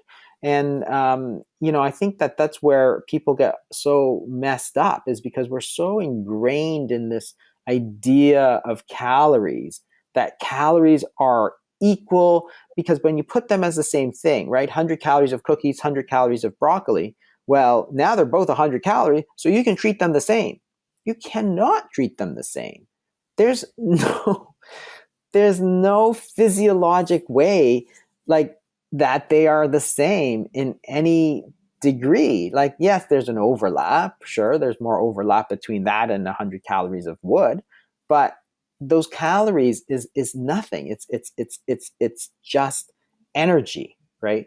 What our body does with that energy is what's important. Do you store it as fat? Do you build new proteins, right? Do you just increase the metabolic rate and burn it as heat, for example? It's all different, right? In one case, you're going to get stronger, right? In one case, you're going to get fatter. And in one case, your metabolic rate's going to go up. Completely different from the same 100 calories. It's such an important point. And this idea, which was really a theory, the calorie in, calorie out model of obesity, and sort of why we gain weight, it's so indoctrinated into society that a lot of individuals, including well-established experts and doctors, took it as just settled science. And recently, there was a big paper that was done, a review paper in the American Journal of Clinical Nutrition by Dr. David Ludwig at Harvard, including a bunch of other doctors that were there too. And really, they took you through the whole journey of how we got there, how it was shaky science that sort of led to that understanding. And you've talked about this as well too, just highlighting it because that paper was published recently. We'll have the link in the show notes. And then all the way to the idea of understanding exactly what you shared about how hormones is the missing piece of the puzzle. When I read that and I hear your example, I often think about, NASA has the largest vacuum that they use to test devices that they're going to put in space. It's the largest vacuum in the world. And it's, I think it might be in Georgia, but I'll have to double check that. And if you take a bowling ball and you take a feather and you drop it in a vacuum, they both fall at the same rate. But in the real world, if you're in a Boeing 747 and you drop a bowling ball and a feather at the same time, they're not going to fall at the same rate. And our body is like that. It's a bunch of moving parts and pieces. It's not just physics that are in isolation. That's what I'm hearing from your message. Well, exactly. And there's, I think the whole calories thing is sort of physics envy sort of thing, right? We want to be as clean and as precise as physics is, right? Because you look at physics, wow, they're building spaceships and, computers and all this stuff. And it's like, this is great, right? So physics is all very precise. It's all very math-based. And when physiology wants to be sort of, has all this physics envy, they're like, we want to be precise, just like physics. But then you ignore the whole messiness that is human physiology because does insulin go up? Take those 100 calories, right? Does insulin go up? Does it not go up? Does peptide YY, which is a satiety hormone, go up? Does it not go up? Do the stretch receptors in your stomach go up or down if you eat a big fibrous meal, like a big, if you eat a lot of, say vegetables and your stomach stretches out? Well, it doesn't have any calories because you could eat hair and your stomach will stretch and turn on your satiety signals, right? So there's stretch receptors in the stomach. Do those 100 calories, do they increase cholecystokinin, which is in response to fat, for example? What does it do to leptin? Like it's messy like crazy, but that's reality, right? And all it means is that, because every food is going to have a different hormonal profile, all it says is that certain foods for the same number of calories are more fattening than others, which is actually just common sense, right? I don't think anybody would really doubt that cookies and ice cream is more fattening than salmon and salad. It's hard to get fat eating salad. It just is, right? So that's very common sense. It's totally in line with what the physiology is, that, hey, all these foods have different hormonal profiles. Some are going to lead to more body increasing fat stores, right? And others are not. So therefore, some foods are more fattening than others. That's all it says, right? I don't see how that's so non-scientific. Because some people say, oh, you're a calorie denier or something like that. I'm like, I'm just telling you that calories is not a concept of physiology. It's a concept of physics.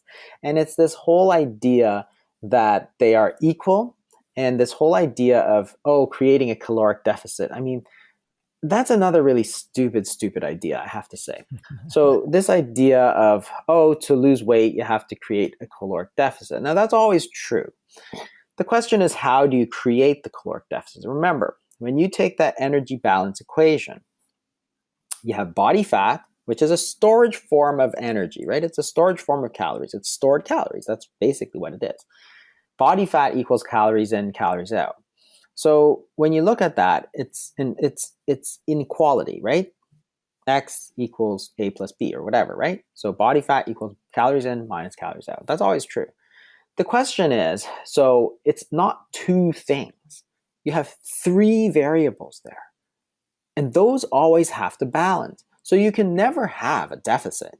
You either have storage, you have calories in, you have calories out. So the question is, how do you create that inequality? If you want to lose body fat, you want to have calories in minus calories out. So that's true. So, but then they take that next step and they say, therefore, all you have to do is reduce your calories in. Well, two things can happen when you reduce those calories in. Either, right? So you have three things. You have storage, you have calories in, you have calories out. So you reduce calories in. Two possible things can happen. Either body fat goes down, which is what they tell you is going to happen, or, which is perfectly in line with math, right? Either when calories in goes down, either body fat goes down or calories out goes down. Both are possibilities because there's three variables here. What they don't tell you, which is what the science of the last 100 years has told you, is that every time you reduce calories in just by focusing on calories and not focusing on the hormones, what happens is not that the body fat goes down, but that the calories out or your metabolic rate goes down. So we know this from, I don't know, there's hundreds of years of research of this. The first research looking at this was from 1917. So more than 100 years ago, they showed this exact thing. Reduce calories in, reduce calories out. Your calories out goes down. So you take 2,000 calories in, drops down to 1,500, right? So two things can happen. Either your body loses 500 calories of body fat or your metabolic rate goes down by 500. Guess which one almost always happens? Is that the calories out goes down. That's just science. We know that. We've been proven that over and over again. So therefore, the question is not about whether or not a caloric deficit reduces body fat. Yes, it does. The question is, how do you create that caloric deficit? You cannot do that by reducing calories in. You similarly cannot reduce it by trying to increase calories out by exercising, which is the other thing that people always talk about. Because yes, when you exercise, you are going to increase the rate of energy that your skeletal muscles will use. But there's all these other parts of your body that exercise does nothing for. So there's your bladder, there's your kidneys. Like, does exercising increase the metabolic rate of your kidneys? Not in the least. Your liver, your heart, your lungs, your brain. Like, there's all these other organ systems that use energy all the time. The skeletal muscle is only a single system, right? So yeah, if you exercise for 6 hours a day, you can sort of overwhelm that effect. But remember, most of us are, say, burning 2,000 calories a day. You go for a run or something, you might burn what? You've seen those treadmills. That calorie counter goes up really, really slowly, right? So if you have somebody, okay, so you burn 200 calories, 300 calories, like, you're not even at 10% of what your body does using your kidneys, your liver, your body heat generation, all that kind of thing. So this idea that you're going to exercise your way out of it is also similarly false. And the other thing is that, remember, there's three variables. You increase your calories out by exercising, two things can happen. One is that you're going to take that energy from your body fat stores. That's what they want to happen. That's what almost never happens. What happens is that you eat more, right? And that's perfectly in balance with this energy balance equation. Three variables. They always only look at two of them, right? As if one of them is fixed, as if your calories out are fixed. And that's the whole thing that these people never seem to understand. I don't know why. It's very obvious when you just, put it out. There's three legs on this stool, right? You change one of the other two can change. It's not for sure that, they say body fat equals calories in minus calories out, reduce calories in, calories out. If it stays stable, then you'll lower your body fat, but it doesn't stay stable. That's the problem. Gluten people always ask me, why is gluten such a problem? Like, our grandmas ate it. And I was speaking to a wheat farmer here in the UK because his wife was one of my patients. And he said, look, the grains are sprayed from when they are seeds. They are then sprayed again when they're in the ground, and they're sprayed again when they germinate. Wheat is the number one commodity. That is the fastest growing. The world population is growing. That's the grain that everybody can use very quickly. It grows quickly. And the glyphosate or the pesticides or herbicides they use on these grains are designed to, if an insect comes and nibbles on that little piece of wheat, it's designed to blow up its intestine, right? And it's called the SAD diet. So it's the standard American diet or the standard Australian diet, or even in the UK, we still, eat that diet. If you think what most kids eat, cereal for breakfast with milk. So you've got wheat, you've got dairy. I'll come on to dairy in a minute. And then at lunch, they might have a sandwich. In the UK, kids eat biscuits and milk at school. It's a given, like at 11 o'clock, they get biscuit and milk. So you've got wheat and dairy again. And then in the evening, you might have like pasta or something like that. So you've got wheat, dairy wheat, with cheese. If you are doing this 365 days a year, every single day, year in, year out, you are going to start that. They know now, like if you look at Tom O'Brien, Dr. Tom O'Brien talks about this quite a lot, is every single time we eat gluten, it opens up the tight junctions in our gut. So it's starting to allow toxins to get in and out because gut permeability starts, leaky gut kind of starts that way. So that is one of the causes of why gluten is a problem. With dairy, it is not manufactured. The dairy is not produced the same way it was when our grandmothers were growing up, because farmers have to produce a lot of milk, a lot of dairy. Milk is consumed, cheese, cream, all of that stuff. But the cows are pumped with lots of antibiotics. They're pumped with steroids. They're pumped with hormones because they're producing milk all the time. And in the UK, I've read somewhere that 3% pus and blood is allowed in the dairy because it's going to be pasteurized and homogenized. So where's the goodness in all of that? Like, if it doesn't make sense, right? It's inflammatory. The animals are inflamed. They're full of hormones. They're pumped full of antibiotics. That's then coming out in the milk. We're drinking it. So what's that doing to us? And we're told you have to have the dairy. The kids need the dairy. They need the calcium. So that's changed a lot. And we've sort of gone down, right, where can we get calcium from? And you've got to make sure it's not bioavailable calcium. Vitamin D was another one. It was like no one had ever checked her vitamin D status. And her vitamin D levels were 7. That's when I checked it myself.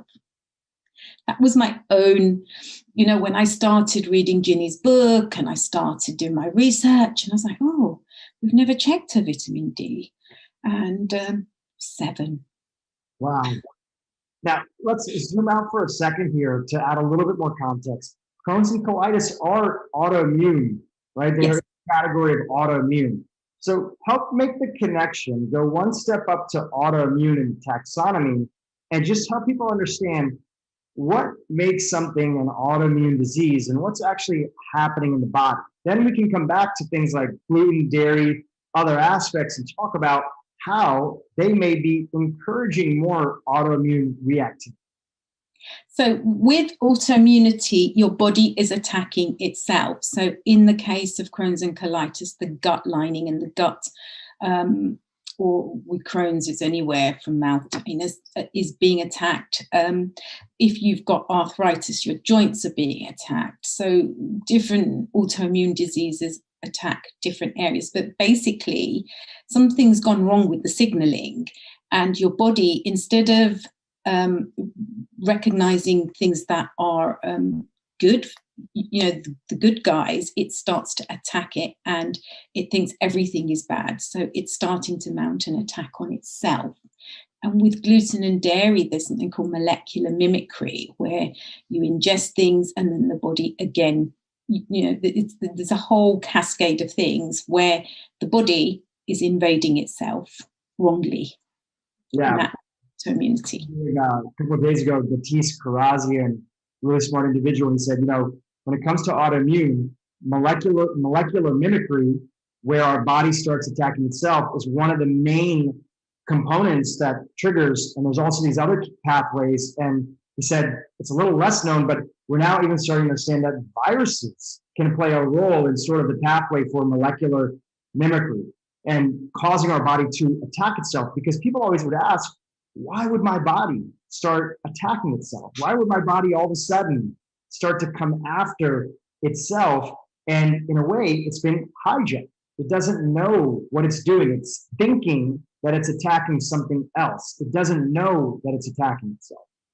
Yeah, that's exactly what happens. Like, with MS, it starts attacking, the nervous system gets attacked, and the body's everything's gone haywire. All your signaling is just gone haywire. Your immune system, a lot of it is to do with the microbiome, because, the microbiome and the immune system, they work hand in hand together. When signaling, microbiome is like the eyes and ears of your immune system. So the microbes are often the first ones that signal the immune system that something's going on.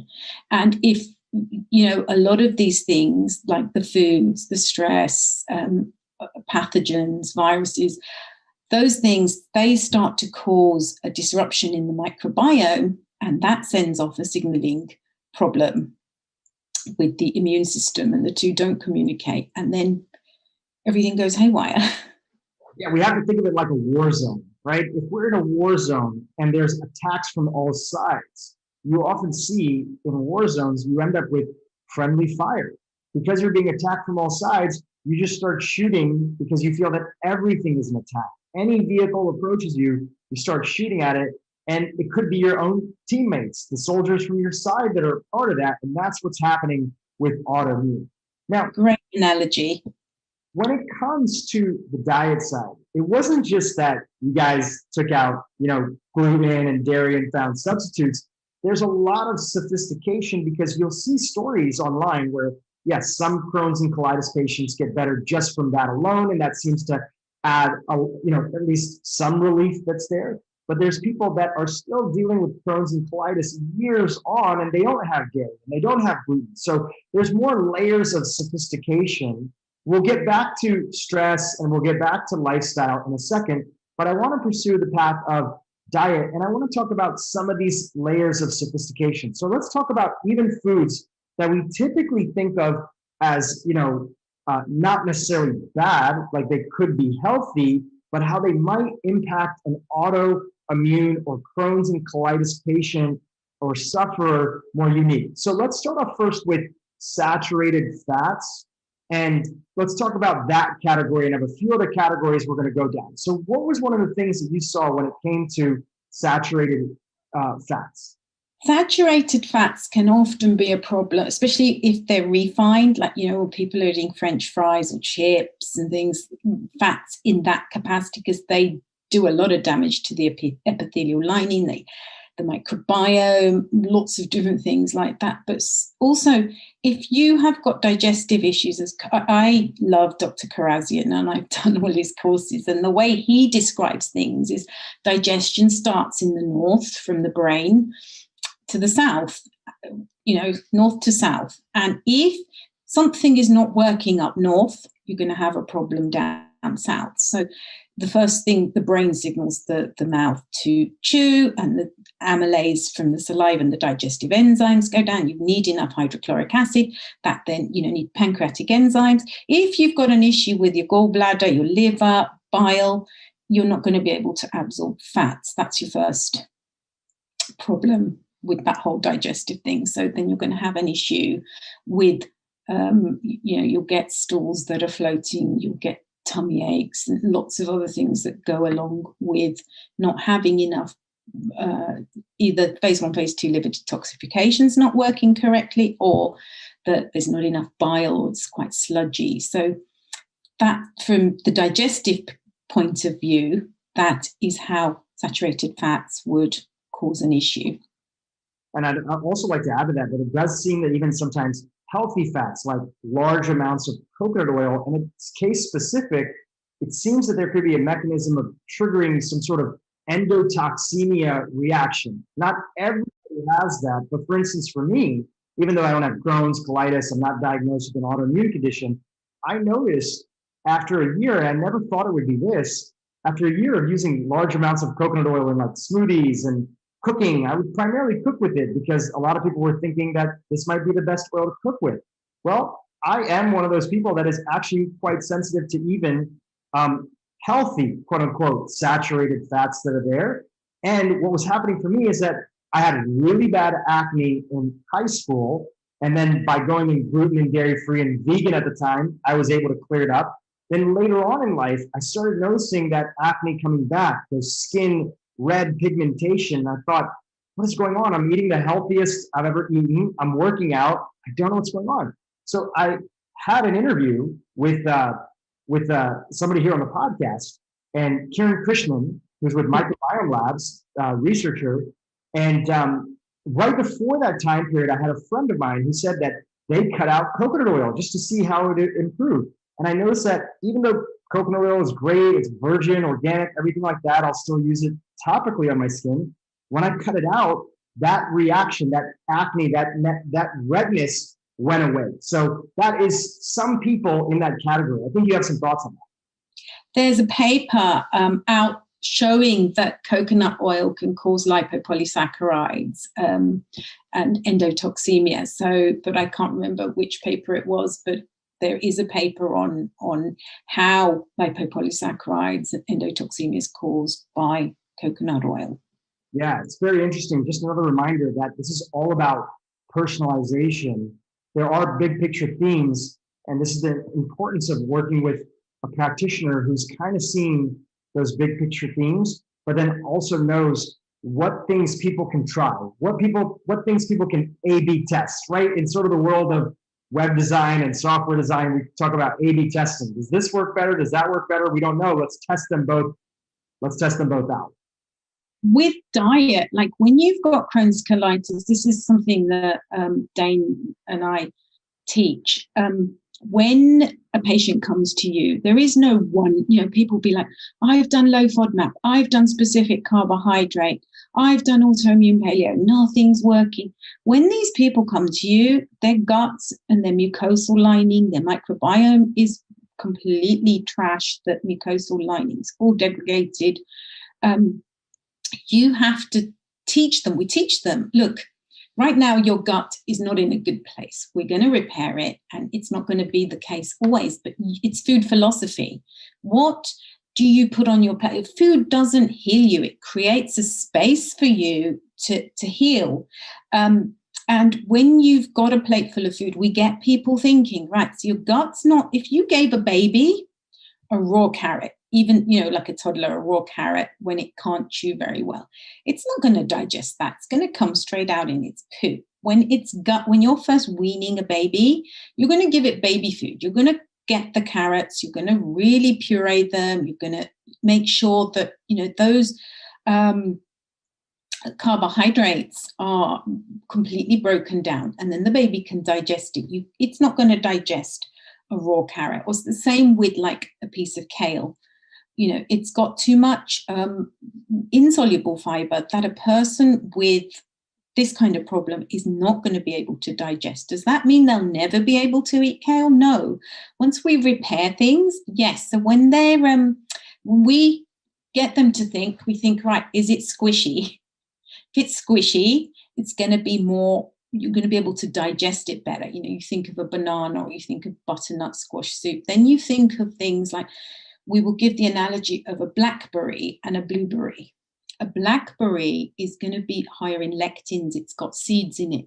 That's going to cause problems, especially if you've got ulcers and, it's got to come through. So go for the blueberry. If you can go without skin, you go without skin. White rice or congee. I know white rice is not ideal for everyone because it can spike up blood sugars and things. But for these patients, they need some kind of nutrient, something going in, right? So congee or white rice is very easy. The starches are very easy to digest, especially if you've mushed it up. So you get them thinking, is this going to harm me or is this going to heal me? Is it going to help me to get to that place of healing? So we start getting patients to think about that. But it's not even just diet, because people don't think about the way food is cooked, right? So if something is cooked slowly and you've got it's juicy, and you've got bone broth in there or meat that's cooked really well. Like a stew, Yeah. something like that. Yeah, and it's cooked really slowly. You've got all the nutrients in there. You're going to digest that better. If I gave you that piece of meat and I barbecued it and it was burnt, do you think you'll digest it the same way? It's not going to digest the same way. So it's also about food philosophy too. So you mentioned one thing, which is this category of anti-nutrients, and anti-nutrients and lectins would be part of that, is a growing area that is getting a lot more attention when it comes to gastrointestinal disorders or irritable bowel syndrome. And then in this case, inflammatory bowel disease. And one of the reasons it's getting a lot more attention is that when we went through this sort of health revolution here in America, and then that kind of spread throughout the world, and veganism and vegetarianism got very popular, there was a lot more promotion of eating raw foods, salads, other stuff, eat just as all vegetables are great. But tell us how, in the category of anti-nutrients and lectins, separate from the fact that things may not be that easy to break down because of the fibers, why is it that not all fruits and vegetables work for people with inflammatory bowel disease? Because they may not have enough digestive enzymes, they may not have enough hydrochloric acid to be able to break these foods down. And you need enough because your stomach doesn't have teeth, right? So when you chew, the food goes in. If the particles are left unchewed properly, you've got bigger particles going in. Already there's dysbiosis going on.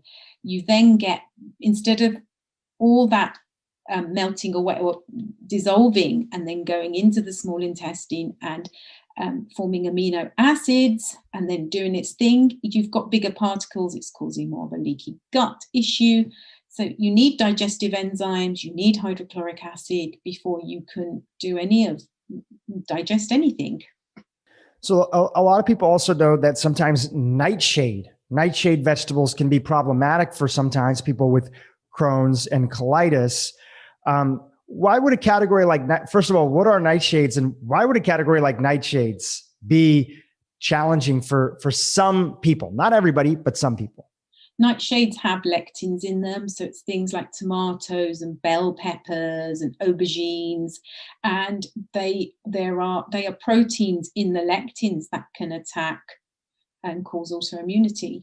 So what was an example of maybe a type of meal that you were making for you, your husband, your daughter previously, and then you said, look, we've already talked about gluten and dairy, right? Like biscuits and milk and other stuff. But what would be another example of something that you would find that you thought was healthy, but would be kind of problematic for her and could cause a flare up or some reactivity that you kind of left behind? Can you think of any examples? Yeah. Okay, so I'm South Asian too. And so we would have South Asian meals, dals and lentils. Which are beans and legumes that you're having? Yeah, and these beans and legumes can be quite problematic for these people because they've got an issue with their microbiome. They've got issues with pancreatic enzymes, elastase, often hydrochloric acid, things like that. But these plants have to protect themselves from the environment and from nature and from birds and from being attacked. So they let off their own kind of mechanism, it's almost a form of protection for them so that they don't get eaten or they don't get attacked. And we're lacking the enzymes to be able to digest them, but they can also cause problems with our gut. They can start causing more of a leaky gut and issues with our gut. So I had to stop all the beans, all the lectins, things like that. I learned that in time, if you want to use those things and you're able to, you've got the enzymes and you've got the capacity to digest them, they have to be soaked really well. You've got to soak them and rinse them very regularly to get rid of some of, like even quinoa. Quinoa, everybody thinks, okay, this is a superfood, this is great, but we don't have the digestive enzymes often to digest quinoa the way somebody in Peru would. They've grown up with that genetically. They have been raised that way. Their bodies are used to breaking those things down. We've never had quinoa in Southeast Asia, right? So we've also never had eggplant and tomato, until like the 1600s. Anybody that's read the work of Yuval Noah Harari and Sapiens would know that, like, even hot peppers, Indian food, South Asian food is known for being very spicy. That didn't really start until around the late 1500s, mid 1600s, that food was super spicy because peppers are not from India. They were brought over from South America, Central America, the Mexico region, and then brought over. So it's so funny how sometimes food is so cultural, but then we forget how recent that cultural changes has happened that's modified the food. The carbohydrate insulin model, when it comes down to it, it can be captured by the idea that carbohydrates are fattening. Okay, carbohydrate-rich foods are fattening. Sugar, grains, starches, primarily sugary beverages, beer. The major source of calories are carbohydrates. These foods stimulate secretion of the hormone insulin. And insulin, we think of insulin as a hormone that controls blood sugar. It's the hormone that's either deficient or dysregulated in diabetes. Physicians think of insulin as a hormone that controls blood sugar. But one way it controls your blood sugar is by telling your fat tissue to store fat. So basically, it's like an orchestra, a conductor in an orchestra, and after you eat, it's orchestrating what you're going to do with all the different macronutrients you've consumed. So the macronutrients are protein, carbohydrates, and fats. Carbohydrates get into your blood sugar, into your circulation as glucose. They raise blood sugar levels. Blood sugar is blood glucose, and high levels of blood sugar can be toxic. Are toxic to cells. So your body works very hard to keep your blood sugar under control. And one way it does that is insulin tells your tissues, your muscles, and your organs to burn the glucose. As the glucose is rising, the insulin is like shoveling it into the cells to make sure that to do its best to keep blood sugar under control. And as it's doing that, it's also signaling the fat cells to take up any fat from the diet, any fat in the circulation, and store that. Because the primary job is burning insulin. Protein is being used to rebuild cells and tissues. So that's got a job of its own, and insulin is orchestrating that as well, with other hormones as well. So when insulin is secreted, you're storing fat. That's what you're doing. You're burning carbohydrates and storing fat.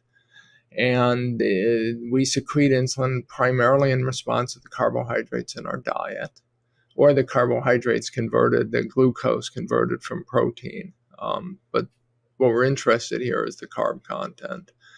And like I said, there had always been, for at least 150 years, the conventional wisdom was that carbohydrates are fattening. I quote an article in pretty much all my books that was written in 1963 by one of the two leading British dietitians in the British Journal of Nutrition. And the first sentence is, every woman knows that carbohydrates are fattening. Because that's what every woman thought she knew in the early 1960s. So this is a hypothesis. There's a very good hormonal explanation for it. And arguably, if it's hard to understand why it's so challenging to the researchers to understand this. I mean, they'll say, well, because it's wrong, but assuming it's not. But yeah, so that's it. Sugar, starches, grains, sugary beverages, carby beverages like beer. By this thinking, even something like milk can be fattening, and because of the lactose content, the carbohydrate, which makes up more than 50% of the calories. And those of us who fatten easily, for many of us, it's not enough to just give up the more obvious sources, the sweets, the sugary beverages, the beer. For many of us, when you look at insulin dynamics, fat tissue is very sensitive to the hormone insulin. The phrase used by metabolism researchers when I interviewed them for my books was that fat tissue is exquisitely sensitive to insulin. It's the most insulin sensitive tissue in the body. So you have to, for most of us, if we want to get fat out of our fat tissue, we have to minimize the insulin on our circulation. And that's when diets like the ketogenic diets, what was called Atkins in my youth, come into play. Because those are just diets that replace virtually all of the carbohydrates with fat. There's been an explosion in companies and people who are not diabetics using things like continuous glucose monitors to keep track of their glucose and understand how their different dietary choices are impacting them. I wear one, and it's been really helpful to see that even sometimes a lot of the foods that I thought were really healthy that I was eating in the world of wellness that are still primarily carbohydrates that are super refined, like tapioca and cassava. Those have a much higher and lasting glucose response for me than even just eating, straight up bread and other things like that. Don't tell me this, by the way, because my kids they opened a boba store, was opened down on the main drag about a third of a mile from here. So my kids religiously now get boba tea, and they come back and they say, "But I get it without sugar, Dad." And there are these tapioca balls in it. Have you ever seen this stuff? Yeah, I have. Yeah. I just don't get it. I realize it's a generational thing. I don't know. They're vile to me, but it does. It's just, it's another way to drink carbohydrates. And if we're right, this is a problem. That's well said, right? If you're right, this is a problem. And I think that one of the great thing about continuous glucose monitors is that you could see in real time, and you can see the impact that it has to you as things accumulate, especially when you are not in an optimal range. So I was just going to get your opinion on those, whether you find them helpful, whether you ever used one, whether you recommend them to people when it comes to getting a better understanding of how food continuously can either be supporting you or maybe working against you. Yeah, I have experimented with CGMs, and they're fascinating, and I recommend anyone do it. They're not too expensive to get even without a prescription. Because I already eat a ketogenic diet, I do not eat that many foods that raise my blood sugar. So for me, it was interesting, but not as interesting as it could be, because my blood sugar is pretty much flatlined. For other people eating mixed diets of any kind, I think it could be revelatory to see what these foods are doing to your blood sugar and to see how much blood sugar fluctuation there is, even in those of us who are healthy and showing no signs of diabetes, and yet our blood sugar can be going up and down by 50 points, hourly, dependent on our snacks. And it's going to be different for everyone. So that's why the CGMs, these continuous glucose monitors, are so useful. In your last book that you published, you were on Mark's podcast for it. You guys had a great interview. We'll link to it, The Case for Keto. Inside there, you share on this topic of people eating sort of like mixed diets. You say that for some people, carbohydrate abstinence needs to be approached the same way that we approach addictions we need to break. Talk a little bit more about that. For people that are still in this place where they haven't gone that, direction of significantly swapping out the calories in their diet that primarily are coming from these refined carbohydrates. How is it important to think, and why is it important to think of it like an addiction? Well, it's just, and this, my last book, I interviewed 120 plus physicians who have sort of converted to this way of thinking to get their feelings about the risks and benefits to their patients and the challenges. And many of them said to me that they thought of what they did not as sort of treating obesity, but as treating carbohydrate addiction. We can be pretty confident from the clinical trials, and there are going on 200 of them now, that people will improve their health by removing these carbohydrate-rich foods from their diets. And this seems to be pretty much universal in the clinical trials. Not saying there might not be other ways to achieve the same benefits, but this is pretty much the case. So then the question becomes, why is it people find it so difficult to do? Many people, the idea of giving up their bread is like back when I was a smoker. I used to think, I can't live without cigarettes. And so a lot of people, there are foods that they will rationalize eating endlessly because they don't want to give them up, and it constitutes their source of joy in their diets. And I understand that completely. But if you think of this as an addiction, it's a way to get around that problem. And then you say, look, let's just take 2 months, do an experiment, take 3 months, ideally.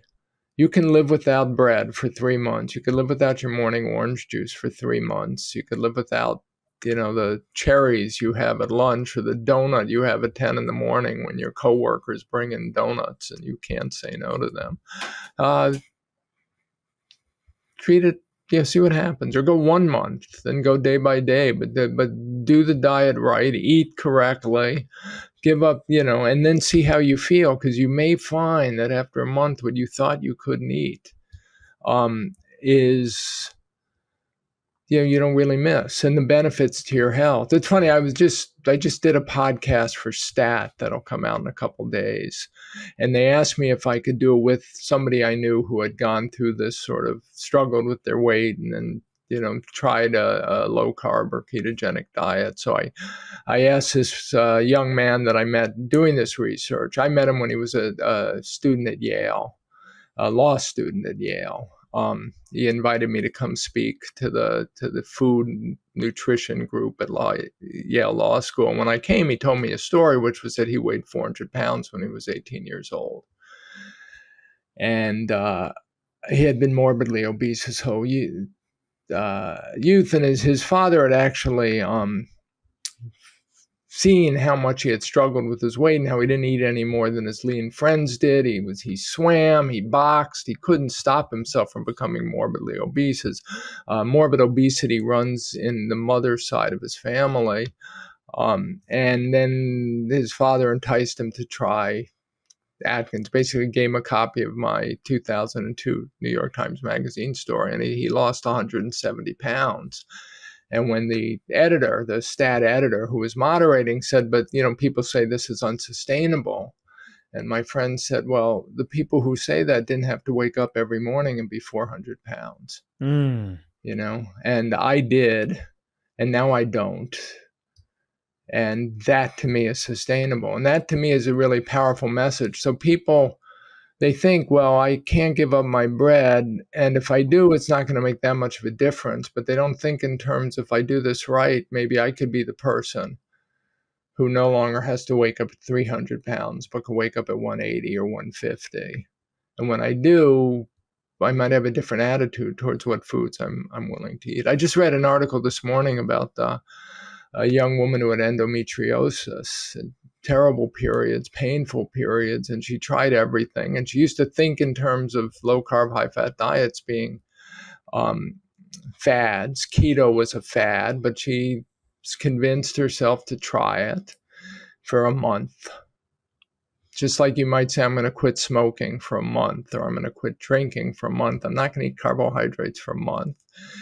And after about 15 days, she had a period that caught her by surprise because there was no pain that came first, no cramps. And she was like, this is crazy. And then the gist of the article was, yeah, maybe keto is a fad diet, but she's never going back because she doesn't have to wake up with endometriosis anymore. Just like my friend doesn't have to wake up and be 400 pounds. And that's a powerful, motivator to break an addiction. Now you have a reason why. And I'm glad you brought up the second story because we've done so many episodes on the topic of insulin and metabolic health. And yes, weight gain and obesity is a major issue. And largely the people that are listening to this podcast, that are in our audio format, maybe on YouTube, it's a little bit different. We get people from all walks of life coming in and listening. Sometimes people listen, they say, well, I'm not struggling with weight loss, but there's so many other chronic diseases that are deeply tied into having a place of high glucose, your insulin being out of whack in the way that it's being used and controlled inside of the body. And so many chronic diseases, even if somebody is not overweight and they're not worried about obesity or even weight gain, it's still something to pay attention to because, as we've talked about before in this podcast, Alzheimer's, cancer, all these different things, they all connect in. So it's not just about weight loss. So I'm so glad you brought up that story about the young woman who was dealing with endometriosis, PCOS, endometriosis. We also have infertility in men and erectile dysfunction. So many of these things are all tied into that same idea of how glucose and insulin trigger inside of the body and the cocktail of chronic disease that can happen because of how deeply linked they are to inflammation. Well, and that's what, that was a point I made in my first book, Good Calories, Bad Calories. What's interesting, there's a lot of these disorders you can basically do, and you can test them yourself. So the idea is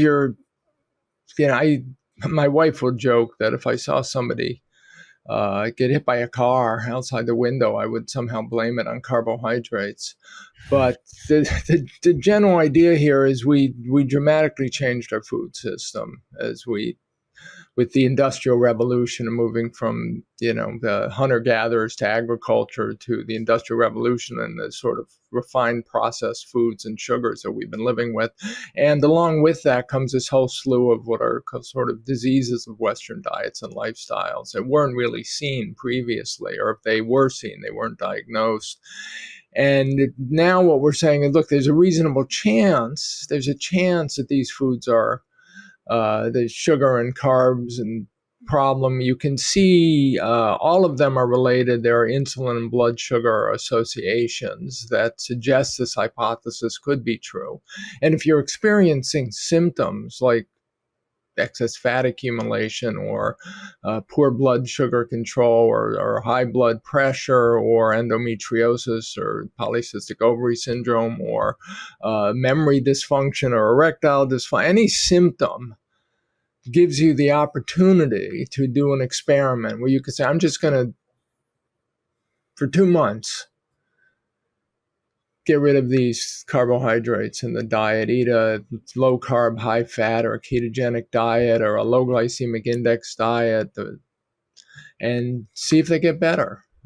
There are people out there, well, you've interviewed Terry Wall, I think, and the idea that serious nervous system disorders will, at least in some people, symptoms will improve dramatically when they eat low carb, high fat diets. So, the argument is, why not experiment? Give it a try and see if it makes a difference. It's harder when you're dealing with something like cancer because you don't know what would have happened otherwise, right? You can't for something like that, you need a randomized controlled trial to really know if what you've done is benefiting you. But for these other disorders where you experience day-to-day symptoms, then see what happens. We know when done right, these will make you feel better. They will lead to weight loss and blood sugar control and lower your blood pressure as well. Those things are all pretty much well documented. The question is, will they work on these other disorders? And you don't need a clinical trial to tell you if they will. You can try it yourself.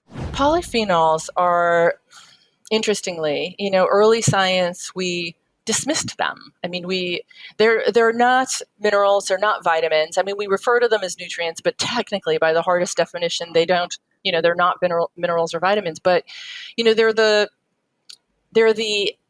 they just play such incredible roles in a plant's life. So again, recall that I mentioned plants have an infinitely more complex genome than us. I mean, they're right there. They're stuck in the ground. They're interacting with the soil, with the compounds in the soil, with the microbes in the soil. They need to produce compounds, much like we have an immune system to sort of balance life with good and bad soil microbes. So they produce a host of these antimicrobial compounds, for example, and these fall into the polyphenol camp.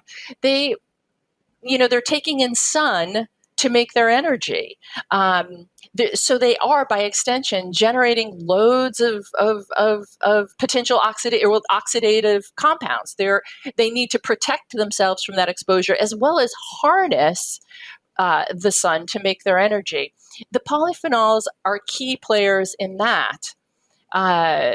So they're generating antioxidants and other mitochondrial supportive compounds. Just a really interesting and complex and sort of underappreciated array of compounds that act on plant survival. It's been referred to as the dark matter of nutrition. There's tens of thousands of these compounds that we haven't characterized yet. We're only starting to characterize them and characterize what their mechanisms are in plant life. And then when we look, we evolved obviously eating plants. And so what we're starting to appreciate now is when we consume the complexity of whole food, the complexity of that entire, plant nutrient status, those compounds we're hardwired to interact with. We're hardwired to have them transform when they're exposed to our microbiome, as you alluded to. So our polyphenols are acted upon by our gut bugs, and that changes their behavior. That changes our ability to absorb them into circulation, and it also changes what they do once they're in circulation. So if you can imagine eating a salad, I just had a really big salad with probably 20 different veggies. So that's tens of thousands, maybe hundreds of thousands of information I've just fed my body. Hundreds of thousands of compounds that they know how to interact with each other, with my microbiome. They're absorbed into circulation, and then these compounds, and they're transformed and absorbed, and then they really kind of cascade over our cell membranes, the receptors. They enter into the cytosol of the cell and ultimately into the nucleus, or they influence what's happening in the nucleus in DNA expression. So it's an extraordinarily complex cascade of events that we were designed to experience really with every bite. This is how we evolved. And in real time, with every bite, with food being information and our gut bugs interacting with these, we have to understand that in real time, those metabolites and a whole bunch of other things that are happening, they're turning certain genes on and turning certain genes off. So this is not just theoretical. This is not just happening over years or decades or centuries. This is happening on a regular basis. And that's the power of food, but also sleep, and also love and community and exercise and all these beautiful things that you've highlighted in your book.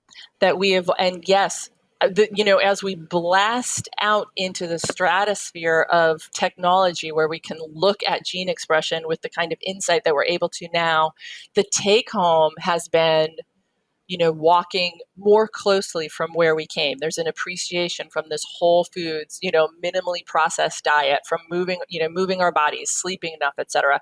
It's really extraordinary. The more complex we get as a species in our understanding, the more validation there is for the simplicity from where we came. I'm thinking also that you can't digest food if you're in a sympathetic state, which you have to be. Your parasympathetic system has to be on. You have to rest and digest. To allow that full cascade of digestive events that I just outlined. It actually starts mentally with turning the volume down, going back to taking a few breaths.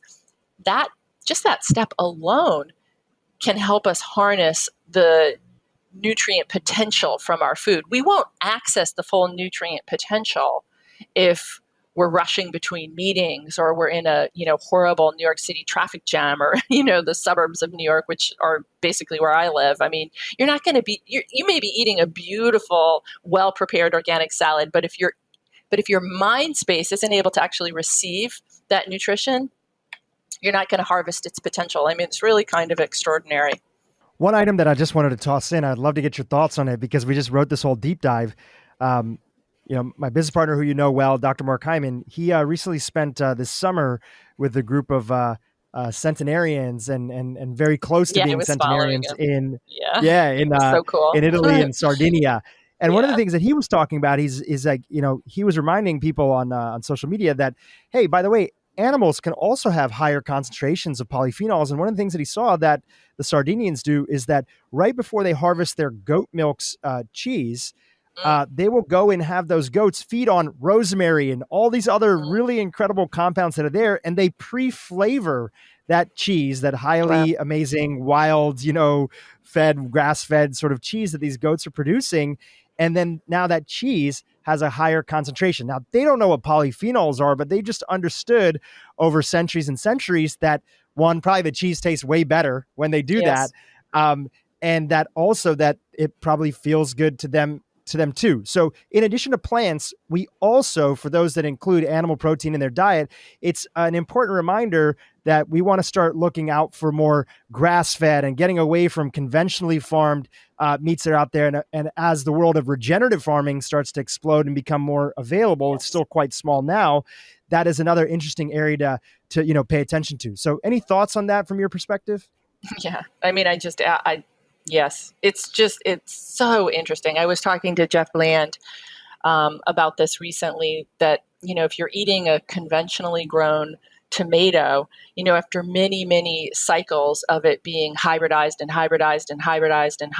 those that original nutrient picture that it once had, before this conventional treatment has a nutrition profile that doesn't even compare to this end result, this sort of pale pinkish tomato that has almost no flavor, that's sitting on the store shelf and might actually last a little longer. So it's been bred for that, but it's got no nutritive value or minimal nutritive value. Yeah, it's extraordinary.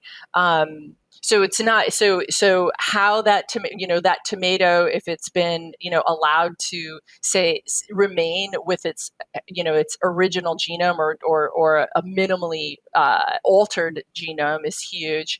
And then concurrently, if we're eating animal, if we're eating dairy, yes, how has that animal been raised? Yeah, we recommend, so for those of us those willing to actually eat liver, or in my case, I take liver capsules. You don't have to in our program, but we do recommend it, and you need to get clean source liver. You need to get grass fed. You want to go as clean as possible if you're going to consume liver. But it is an extraordinary superfood. It's probably the corollary of I don't know, maybe not quite Himalayan tartary buckwheat that you're aware of, Jeff Bland's polyphenol darling. It is a pretty amazing food, but it's up there. So liver is a multivitamin in a food matrix. It's extraordinary, the nutrients that are present in liver for people who are willing to eat it.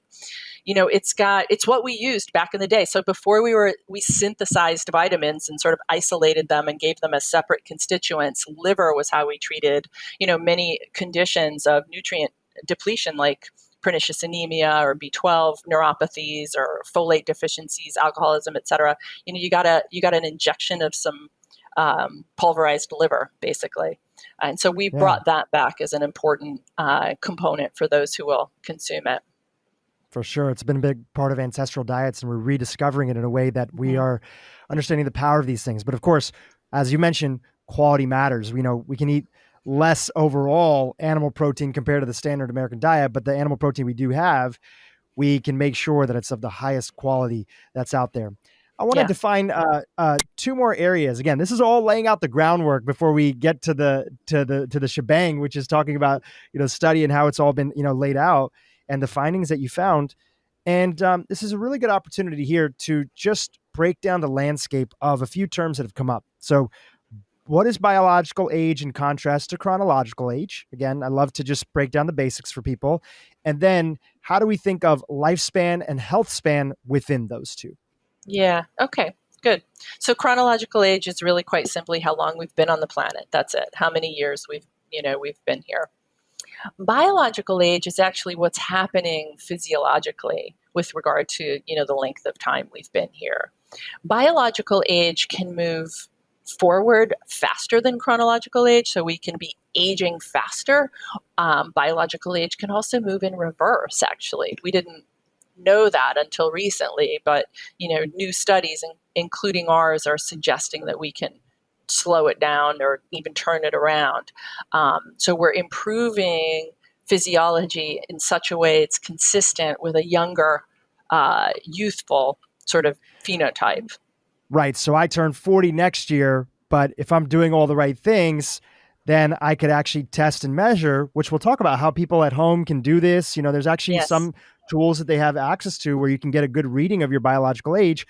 I might be turning 40 next year, which, again, back in the day, that's over the hill, that's this, that's that. But biologically, I could be looking like a 32-year-old because my organ systems or my methylation ability or my telomeres, we'll get into all those, look like that of what a 32-year-old's would look like. Yes. Yeah, there's a number of ways that we can consider biological age. Probably the most rigorous way that we can measure it at this point is by looking at DNA methylation and patterns that are consistent with age. But there are other ways we can consider it as well. So, high blood pressure, muscle mass, grip strength, sleep quality, flexibility. I mean, there's, blood sugar is a good one. So there's a host of ways that when imbalanced, they can push biological age forward. So there's lots of things that we can do. But the gold standard tool at this point is DNA methylation bioage. So to build on top of everything that you've shared, just to make sure that it's super clear for everyone, walk us through the big picture of the study and the protocol that people were put on. Were you looking at, starting it from the beginning, when you were doing an intake in, what was the average biological age, or how are you sort of measuring that for folks? The big picture, and then we'll dive into some of the details on it, protocol that they were placed on, and then the end results and findings that came out of it. Yeah. So we wanted to look at the aging phenotype. We know DNA methylation gets wonky. So we didn't want to look at, really young, healthy people. We looked at a population between the ages of 50 and 72.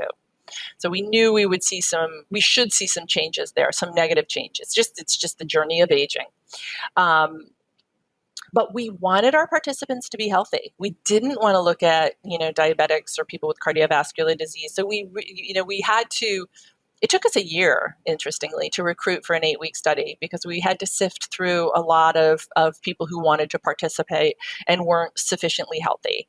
And it's a relatively rigorous 8-week program. I think it's highly doable, but, they needed to be all in. So it took us a while to recruit. We limited, because we had it's a pilot study, we limited our population to a total of 40. In the end, we ended up having 18 in our study group and then 20 in our control group. We looked at men only. We did not include women in this first go, and that's one of the biggest criticisms I've gotten. But the fact of the matter is, women in the age range of 50 to 72 will be premenopausal, they'll be perimenopausal, and they'll be postmenopausal. And we would need much higher numbers for us to tease out the hormonal influence, because there's no question that hormones absolutely influence DNA methylation and biological age. And we just couldn't, in that small population, tussle with that level of information. We are now recruiting for a larger study, and of course women are involved, and it's really important to me. So we were looking at healthy men, but middle-aged to healthy men. What else do I want to say about these guys? The study was, again, done at my alma mater at Health Gut Institute. We did a whole battery of testing on them at baseline, including the Illumina Epic Array, or the DNA methylation. The And when you study were doing group, their intake of where they started off with, so that you could see how you could reverse the biological age, and if the protocol did end up reversing the biological age, is there? And again, it may not be helpful in the context of this interview, but just asking because I didn't get a chance to go through this in the paper. Was there an average median biological age? You gave us the age range of the 40 participants that were there, but was there? Or was it just, people were all over the map, and it's not really that's how a you good kind of think question. about You it in know the what? study? I don't know, interestingly enough. I mean, it would be easy enough for us to figure out who, but Well then, yeah. let's actually, since that part, it may not be as useful again. So that's why I prefaced it. Take us to the end of it after going through this 8-week protocol, which is also many of the things that you put people on are outlined in the book, and the things that you did. Again, Yeah. we're talking about not just diet interventions, but also sleep recommendations Yes. that were brought into it. So Yes. diet, sleep, anything else, any other big categories that you had them doing? Yeah. So diet, we wanted them to go for 7 hours. I mean, you obviously can't make people sleep, but we supported them in good sleep hygiene practices, and we checked in with them. I need to talk about, when I say that we checked in with them, our nutritionists here worked with our participants, and it's an important piece, I think, in our success. Our nutritionists met with our participants at least weekly. That was a requirement, and they could meet with them more, and they did that through like the first month of the study, and then they were able to drop back if they had their sea legs around the intervention. They used a very dry institutional review board script to communicate with the study participants. Like, do you have any questions? Are you meeting your vegetable targets? Have you gotten your cruciferous? Like boring questions. But that contact was, in my mind, a likely imperative piece of adherence. And we will at some point hopefully publish on our adherence data because it's really, really good.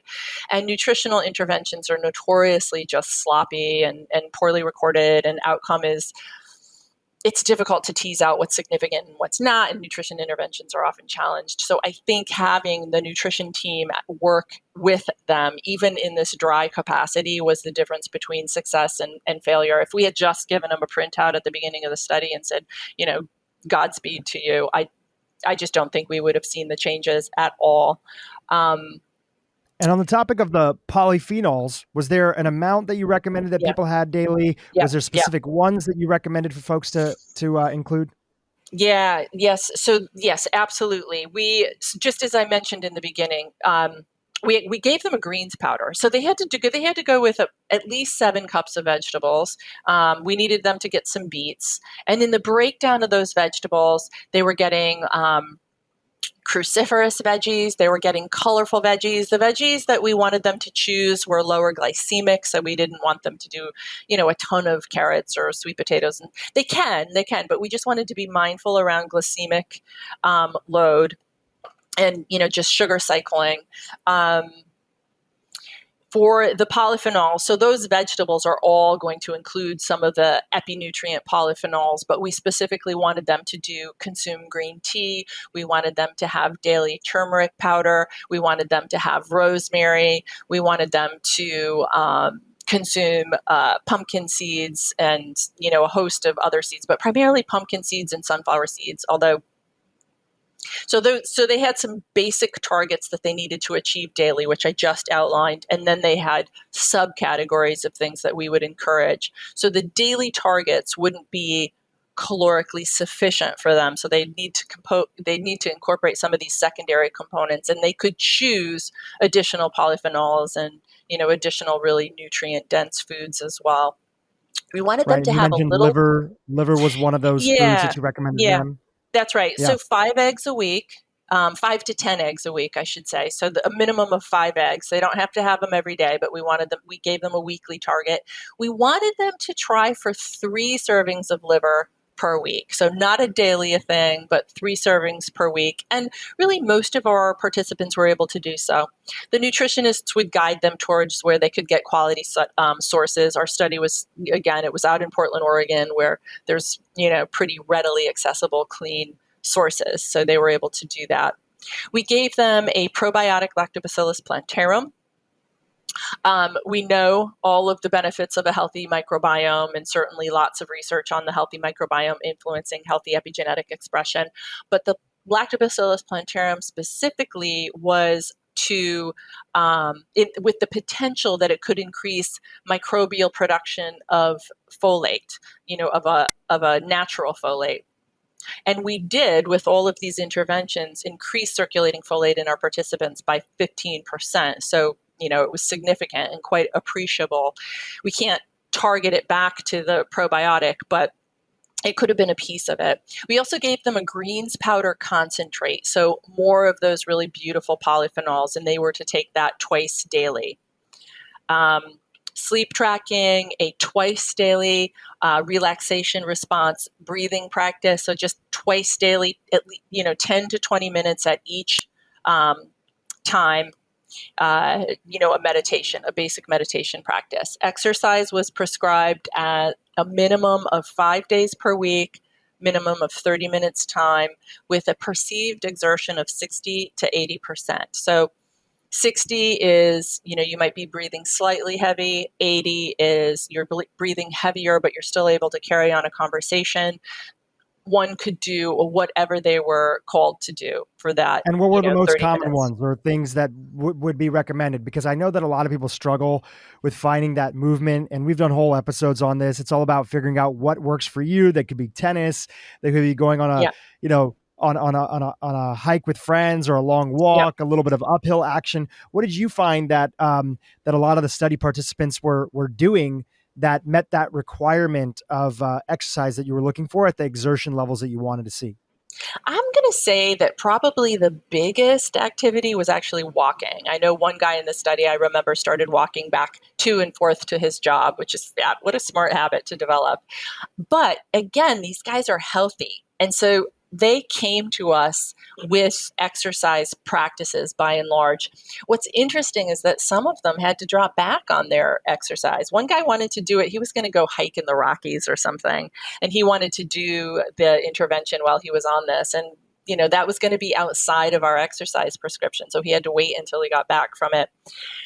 I think there's a range of my healthy exercise is not going to be yours. I mean, there's a real individualization of exercise. And I think we're still working on teasing that out. And I think, the more we're able to readily measure biological age and what's influencing it favorably and not, and, the more we're able to kind of to have these tools at our fingertips in wearables, the more we'll be able to see, oh, this exercise is fabulous for me. Might not be for you.